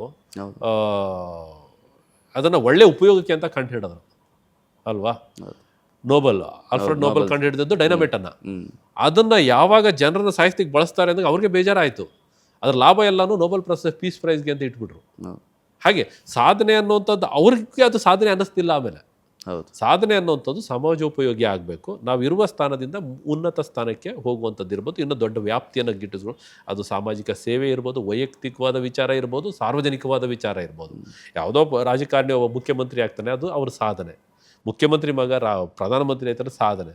ನಾನು ಉನ್ನತ ಅಧಿಕಾರಿ ಪ್ರಮೋಷನ್ ತೊಗೊಂಡು ಒಂದು ಅವಾರ್ಡ್ ತೊಗೊಳ್ತೀನಿ, ಅದು ನನ್ನ ಸಾಧನೆ. ಯಾವುದೋ ಒಂದು ಹುಡುಗ ಒಳ್ಳೆಯ ಮಾರ್ಕ್ಸ್ ಗಿಟ್ಟಿಸ್ಕೊಂಡು ರ್ಯಾಂಕ್ ಬರ್ತಾನೆ, ಅದು ಅವನ ಸಾಧನೆ. ಹಾಗಾಗಿ ತನ್ನ ಸ್ಥಾನದಿಂದ ಮೇಲಕ್ಕೆ ಒಂದು ಗುರಿಯನ್ನು ಒಳ್ಳೆಯ ಸಮಾಜೋಪಯೋಗಿಯಾದಂಥ, ಗುರುತಿಸ್ಬೋದಾದಂಥ, ಒಳ್ಳೆಯದು ಅಂತ ಒಪ್ಪಬಹುದಾದಂಥದ್ದು ಮಾಡೋ ಕೆಲಸಗಳೆಲ್ಲ ಸಾಧನೆ. ಓಕೆ. ಈ ಸಾಧನೆಯ ಹಾದಿಯಲ್ಲಿ ಸರ್ ಅದರಲ್ಲೂ ಕೂಡ ಈಗ ಪ್ರಮುಖವಾಗಿ ಈ ಆಧುನಿಕ ಸಮಾಜದಲ್ಲಿ ಗಮನಿಸ್ತಾ ಹೋಗೋದಾದರೆ ಈ ಸಾಧನೆಯ ಹಾದಿಯಲ್ಲಿ ಹವ್ಯಾಸಗಳು ಹೇಗಿರಬೇಕು, ಹಾಗೆ ಸಂಬಂಧಿಕರನ್ನು ಹೇಗೆ ಮ್ಯಾನೇಜ್ ಮಾಡಬೇಕು, ಇನ್ನು ಯುವಕರು ಅಂತ ಬಂದಾಗ ಪ್ರೀತಿ ಪ್ರೇಮದ ವಿಚಾರಗಳು ಬರ್ತವೆ, ಸ್ನೇಹಿತರ ವಿಚಾರಗಳು ಬರ್ತವೆ, ಅದನ್ನೆಲ್ಲ ಮ್ಯಾನೇಜ್ ಮಾಡೋದು ಹೇಗೆ ಸರ್? ಎಲ್ಲವನ್ನೂ ಮ್ಯಾನೇಜ್ ಮಾಡೋದಕ್ಕೆ ಒಂದೇ ಅಸ್ತ್ರ, ನಮ್ಮ ಒಳ್ಳೆಯ ಗುಣ ಅನ್ನುವಂಥದ್ದು ಮೈಗೂಡಿಸ್ಕೊಳ್ಳುವಂಥದ್ದು, ನನ್ನ ಮನಸ್ಸಿನ ನಿಯಂತ್ರಣ. ಕೆಟ್ಟದ್ದನ್ನು ಮಾಡಬಾರ್ದು, ತಪ್ಪನ್ನು ಮಾಡಬಾರ್ದು ಅನ್ನುವಂಥ ನಿಯಂತ್ರಣ. ಸಣ್ಣ ಸಣ್ಣ ತಪ್ಪುಗಳಾಗ್ತಿರ್ತದೆ, ಹಾನಿಯಾಗುವಂಥ ತಪ್ಪುಗಳಾಗಬಾರ್ದು. ಒಳ್ಳೆಯ ನಡತೆ, ಗೌರವಿಸುವಂಥ ನಡತೆಯನ್ನು ರೂಢಿಸ್ಕೋಬೇಕು. ಒಂದು ಮನಸ್ಸನ್ನು ನಿಯಂತ್ರಣದಲ್ಲಿರಬೇಕು. ಅದನ್ನೆರಡನ್ನು ಇಟ್ಕೊಂಡ್ರೆ ಏನು ಬೇಕಾದರೂ ನಿರ್ವಹಣೆ ಮಾಡ್ಬೋದು. ಸಂಬಂಧಗಳನ್ನು ನಿರ್ವಹಣೆ ಮಾಡ್ಬೋದು, ಪ್ರೀತಿಯನ್ನು ಗೌರವಿಸ್ಬೋದು, ಅಥವಾ ಯಾವುದೇ ಕೆಟ್ಟ ಹವ್ಯಾಸಗಳಿಂದ ದೂರ ಇರಬಹುದು. ಈ ಯುವ ಪೀಳಿಗೆಯಲ್ಲಿ, ಅದೇ ಆಧುನಿಕವಾದ ಯುವ ಪೀಳಿಗೆಯಲ್ಲಿ ಸೌಲಭ್ಯಗಳು ಜಾಸ್ತಿ ಇದ್ದಾವೆ, ಅವಕಾಶಗಳು ಜಾಸ್ತಿ ಇದ್ದಾವೆ. ಈ ಕಮ್ಯುನಿಕೇಷನ್ ಕ್ರಾಂತಿ ಇದೆಯಲ್ಲ, ವಾಟ್ಸಪ್ಪು, ಫೋನು, ಇವೆಲ್ಲ ನಮಗೆ ಎಲ್ಲ ರೀತಿಯ ಇಲ್ಲೀಗಲ್ ಆ್ಯಕ್ಟಿವಿಟೀಸ್ಗೆ ಒಂದು ರಾಜಮಾರ್ಗ. ಅದು ಹಿಂದೆ ಎಲ್ಲ ಆಗ್ತಿಲ್ಲ, ಸಾಮಾಜಿಕ ಭಯ ಜಾಸ್ತಿ ಇತ್ತು. ಹಿಂದೆ ಯಾವುದೋ ಒಂದು ಹುಡುಗನ ಕಾಲೇಜಲ್ಲಿ ಲವ್ ಮಾಡ್ತಾನೆ ಅಂದರೆ ಅಷ್ಟು ಸುಲಭ ಇರಲಿಲ್ಲ. ಅವಕಾಶಗಳು ಸಿಗದೇನೆ ಯಾರು ಲವ್ ಮಾಡ್ದೇನೆ ಇದ್ದದ್ದೇ ಬಹುಪಾಲು ಸಿಗ್ತವೆ, 90% ಅಲ್ವಾ. ಒಂದು ಹುಡುಗಿಗೆ ಒಂದು ಲವ್ ಲೆಟರ್ ಕೊಡಬೇಕು ಅಂದರೆ ವರ್ಷಗಟ್ಟಲೆ ಒದ್ದಾಡಿದ್ರು. ನಾವು ಸಿನಿಮಾಗಳಲ್ಲಿ ಅಲ್ಲಿ ಇಲ್ಲಿ ನೋಡಿದ್ದೀವಿ, ಕೇಳಿದ್ದೇವೆ. ಆದರೆ ಈಗ ಹಾಗಲ್ಲ, ವಾಟ್ಸಪ್ಪಲ್ಲಿ ಮೆಸೇಜ್ ಹಾಕ್ರಿ ಯಾರಿಗೂ ಯಾಕೆ ಆಗಿತ್ತು ಅಂದ್ರೆ ಆಗ ಜನ ನೋಡಿದ್ರೆ ಏನು ಅನ್ಕೊಳ್ತಾರೋ, ಸಾಮಾಜಿಕ ಭಯ ಇತ್ತು. ಈಗ ಹಂಗಿಲ್ಲ, ಅದನ್ನು ಮುಚ್ಚಿಡ್ಲಿಕ್ಕೆ ಬೇಕಾದಷ್ಟು ಸಮಾಜ ಏನು ಅನ್ಕೊಳ್ತಾರೆ, ಮೆಸೇಜ್ ಮಾಡ್ತಾರೆ ಗೊತ್ತೇ ಆಗಲ್ಲ. ಈ ರೀತಿಯ ಅದು ಆಗ್ತಾ ಸಾಮಾಜಿಕ ಭಯ ಕಡಿಮೆ ಆಗಿಬಿಡ್ತು. ಭಯ ಕಡಿಮೆ ಆದಾಗ ನಾವು ಅಡ್ಡದಾರಿ ಹಿಡಿಯುವಂಥ ಜಾಸ್ತಿ. ಒಬ್ಬ ಹಿರಿಯ ಅಧಿಕಾರಿಯಾಗಿ ನಿಮ್ಮ ಕೆಲಸದ ಅಧಿಕಾರಿಗಳಿಗಾಗಿರ್ಬೋದು ಅಥವಾ ಇನ್ನಿತರ ನಿಮ್ಮ ಸಮಾನದಲ್ಲಿರುವಂತಹ ಅಧಿಕಾರಿಗಳಿಗಾಗಿರ್ಬೋದು ಏನು ಹೇಳ್ತೀರಾ ಸರ್? ನಾನು ಸಾಮಾನ್ಯವಾಗಿ ನನ್ನ ಅಧೀನ ಅಧಿಕಾರಿಗಳಿಗೆ ನಾನು ಹೇಳುವಂಥದ್ದು ಅಂದರೆ, ಯಾವಾಗಲೂ ನಾನು ಕರೆದು ಮಾತಾಡ್ತಿರ್ತೇನೆ. ಒಂದು, ನಾನು ಯಾವತ್ತವನ್ನ ಹೆದರಿಸಿ ಕೆಲಸ ಮಾಡೋದಕ್ಕಿಂತ ಪ್ರೀತಿಯಿಂದ ಕೆಲಸ ಮಾಡಿಸ್ಬೇಕು ಅನ್ನೋಂಥವ್ನು. ಅದೇ ನನ್ನ ಸ್ಟಂಪ್ ಕಾರ್ಡ್. ಹಾಗಾಗಿ ನಾನು ಯಾವ ಇಲಾಖೆಯಲ್ಲಿ ಎಲ್ಲೇ ಕೆಲಸ ಮಾಡಿದರೂ ಕೂಡ ಇವತ್ತಿಗೂ ಆ ಪ್ರೀತಿ, ಬಾಂಧವ್ಯ, ಸೆಳೆತ ಇದ್ದೇ ಇದೆ. ಇವತ್ತು ನಾನು ಕನ್ನಡ ಕಲ್ಚರ್ ಇಲಾಖೆ ಬಿಟ್ಟಾಗಲೇ 12 ವರ್ಷ ಆಯಿತು. ಇವತ್ತಿಗೂ ಕನ್ನಡ ಕಲ್ಚರ್ ಇಲಾಖೆಯಲ್ಲಿ ಏನಾದರೂ ವಿಷಯ ಬಂದಾಗ ನನ್ನ ವಿಷಯನೇ ಚರ್ಚೆ ಆಗೋದು.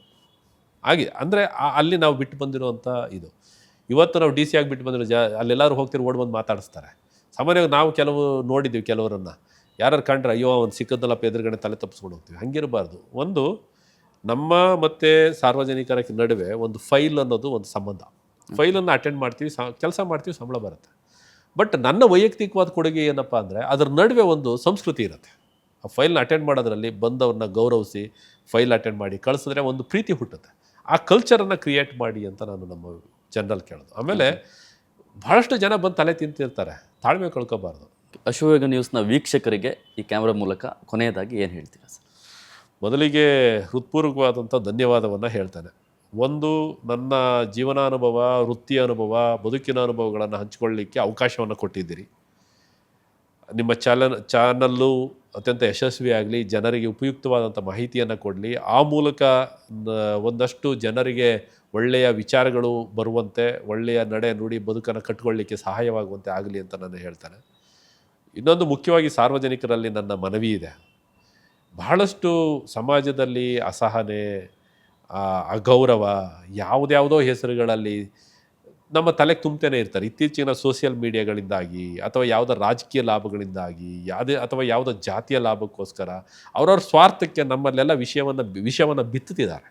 ಇದು ಬಹಳ ದೊಡ್ಡ ಸಮಸ್ಯೆ. ಈಗ ಆ ವಿಷಯವನ್ನು ಬಿತ್ತೋದನ್ನು, ಅದು ವಿಷಯ ಅನ್ನೋದನ್ನು ನಾವು ಅರ್ಥ ಮಾಡ್ಕೋಬೇಕಾಗಿದೆ. ಅದನ್ನು ಅರ್ಥ ಮಾಡ್ಕೊಳ್ಳದೆ ಹೋಗ್ಬಿಟ್ರೆ ನಮ್ಮ ಮುಂದಿನ ಬದುಕು ಭಾಳ ಕಷ್ಟ ಇದೆ. ನಾವು ಏನನ್ನು ಬಿಟ್ಟು ಹೋಗ್ಬೇಕು ಸಮಾಜಕ್ಕೆ ಅಂದರೆ, ನಮಗೆಲ್ಲ ಈ ನಮ್ಮ ಹಿಂದಿನ ತಲೆಮಾರವ್ರಿಗೆಲ್ಲ ಹೊಟ್ಟೆಪಾಡಿನ ಬದುಕೆ ಭಾಳ ದೊಡ್ಡದಾಗಿತ್ತು.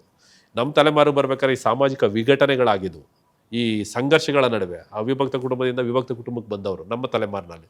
ಈ ಅತ್ತೆ ಸೊಸೆ ಸಮಸ್ಯೆ, ಹೆಂಡತಿ ಮತ್ತು ನಮ್ಮ ಅಮ್ಮನ ಬ್ಯಾಲೆನ್ಸ್ ಮಾಡೋದು, ಈ ಥರದ ಸಾಮಾಜಿಕ ವಿಘಟನೆಗಳನ್ನು ನಾವು ಫೇಸ್ ಮಾಡಿದ್ದೇವೆ. ಮುಂದಿನ ತಲೆಮಾರ ದೊಡ್ಡ ಸಮಸ್ಯೆ ಏನಪ್ಪ ಅಂದರೆ, ಒಂದು ಮಾನಸಿಕ ಸಮಸ್ಯೆ, ಮಾನಸಿಕ ಕಾಯಿಲೆ, ಇನ್ನೊಂದು ದೈಹಿಕ ಕಾಯಿಲೆ ನಮ್ಮ ಮಕ್ಕಳು ಮೊಮ್ಮಕ್ಕಳ ಕಾಲಕ್ಕೆ. ಇದೊಂದು ದೊಡ್ಡ ಚಾಲೆಂಜ್. ಯಾಕೆಂದರೆ ನಮ್ಮ ಬದಲಾಗ್ತಿರುವಂಥ ಹವಾಮಾನ ಇದರಿಂದ. ಹಾಗಾಗಿ ನಮ್ಮ ಮಕ್ಕಳನ್ನು ಅದಕ್ಕೆ ತಯಾರು ಮಾಡುವಂಥದ್ದು ಒಂದು. ಎರಡನೇದು, ಈ ಪರಿಸರವನ್ನು ನಾವು ಚೆನ್ನಾಗಿ ಕಾಪಾಡ್ಕೊಳ್ಳೋವಂಥದ್ದು. ಮುಂದಿನ ತಲೆಮಾರಿಗೂ ನಾವು ಒಂದು ರೀತಿಯ ಒಳ್ಳೆಯ ವಾತಾವರಣವನ್ನು ಬಿಟ್ಟು ಹೋಗಬೇಕು. ಇಲ್ಲಾಂದರೆ ಅವ್ರ ಮಾನಸಿಕ ಆರೋಗ್ಯ ಅಷ್ಟು ಸುಲಭವಾಗಿ ಆಗಲ್ಲ. ಈ ಬಡದಾಟಗಳ ನಡುವೆ ನೋಡಿ, ಯಾರ್ದೋ ಸ್ವಾರ್ಥದ ನಡುವೆ ಅವರು ಒಂದು ಬಲಿಪಶು ಆಗುವಂಥ ಸಾಧ್ಯತೆ ಇರುತ್ತೆ. ಹಾಗಾಗಿ ಏನು ಈ ಸೋಷಿಯಲ್ ಮೀಡಿಯಾಗಳಲ್ಲಿ ಅಲ್ಲಿ ಇಲ್ಲಿ ರಾಜಕೀಯವಾಗಿ ಏನೇನು ವಿಷ ಬೀಜಗಳನ್ನು ಬಿತ್ತುತ್ತಾರೆ, ದಯವಿಟ್ಟು 2 ಬಾರಿ ಯೋಚನೆ ಮಾಡಿ ಅದನ್ನು ಓದಿದ ತಕ್ಷಣ ಬ್ಲೈಂಡಾಗಿ ಯಾವುದನ್ನು ನಂಬೇಡಿ. ನಮ್ಮ ಮಕ್ಕಳಿಗೆ ಒಂದು ಒಳ್ಳೆಯ ವಾತಾವರಣವನ್ನು ಬಿಟ್ಟು ಹೋಗೋಣ. ಅದೇ ದೊಡ್ಡ ಆಸ್ತಿ. ಅದಿದ್ದರೆ ಉಳಿದಿದ್ದೆಲ್ಲ. ಅಷ್ಟನ್ನು ನಾನು ಹೇಳಲಿಕ್ಕೆ ಇಚ್ಛೆ ಪಡ್ತೇನೆ. ಇಲ್ಲಿಯ ತನಕ ನಿಮ್ಮ ವೈಯಕ್ತಿಕ ಬದುಕು, ವೃತ್ತಿ ಬದುಕು, ಹಾಗೆ ಎಲ್ಲ ವಿಚಾರಗಳಿಗೆ, ಇಲಾಖಾವಾರು ವಿಚಾರಗಳಿಗೆ ಸಂಬಂಧಪಟ್ಟ ಆಗಿರ್ಬೋದು, ಎಲ್ಲ ವಿಚಾರದ ಬಗ್ಗೆ ನಮ್ಮ ಜೊತೆಗೆ ಮಾಹಿತಿಯನ್ನು ಹಂಚಿಕೊಂಡಿದ್ದೀರಾ. ನಮ್ಮ ಕಡೆಯಿಂದ ಹೃದಯಪೂರ್ವಕ ಧನ್ಯವಾದಗಳು ಸರ್. ನಮಸ್ಕಾರ. ಇದಿಷ್ಟು ಕೆ.ಎ. ದಯಾನಂದ್ ಸರ್ ಜೊತೆಗಿನ ಮಾತುಗಳು. ಅವರ ಸಂಪೂರ್ಣ ಜೀವನ, ಹಾಗೆ ಹೇಗೆ ಇರಬೇಕು ಒಬ್ಬ ಮನುಷ್ಯ ಎನ್ನುವಂಥ ಒಂದು ವಿಚಾರವಾಗಿ ಸಂಪೂರ್ಣವಾಗಿ ನಮ್ಮ ಜೊತೆಗೆ ಹಂಚಿಕೊಳ್ಳುವಂತಹ ಕೆಲಸವನ್ನು ಮಾಡಿದ್ದಾರೆ. ಅವರು ಹೇಳಿರುವಂತಹ ಮಾತುಗಳು ನಮ್ಮ ಮೆದುಳಿನಲ್ಲಿ ಸ್ವಲ್ಪ ಕೆಲಸ ಮಾಡಿ ಅವು ಕಾರ್ಯರೂಪಕ್ಕೆ ಬಂದಾಗ ಮಾತ್ರ ಅವರು ಹೇಳಿರುವಂತಹ ಮಾತುಗಳಿಗೆ ಒಂದಷ್ಟು ಬೆಲೆ ಸಿಗುತ್ತೆ ಅಂತ ಹೇಳ್ತಾ, ನೋಡ್ತಾ ಇರಿ ಅಶ್ವವೇಗ ನ್ಯೂಸ್. ಮತ್ತೆ ಮುಂದಿನ ಲಾ ಆ್ಯಂಡ್ ಆರ್ಡರ್ ಕಾರ್ಯಕ್ರಮದಲ್ಲಿ ಇನ್ನೊಬ್ಬ ವಿಶೇಷ ವ್ಯಕ್ತಿಯೊಂದಿಗೆ ನಾವು ಭೇಟಿಯಾಗ್ತೀವಿ. ನೋಡ್ತಾ ಇರಿ ಅಶ್ವವೇಗ ನ್ಯೂಸ್. ಇದು ಸತ್ಯಾನ್ವೇಷಣೆಯ ಓಟದಲ್ಲಿ.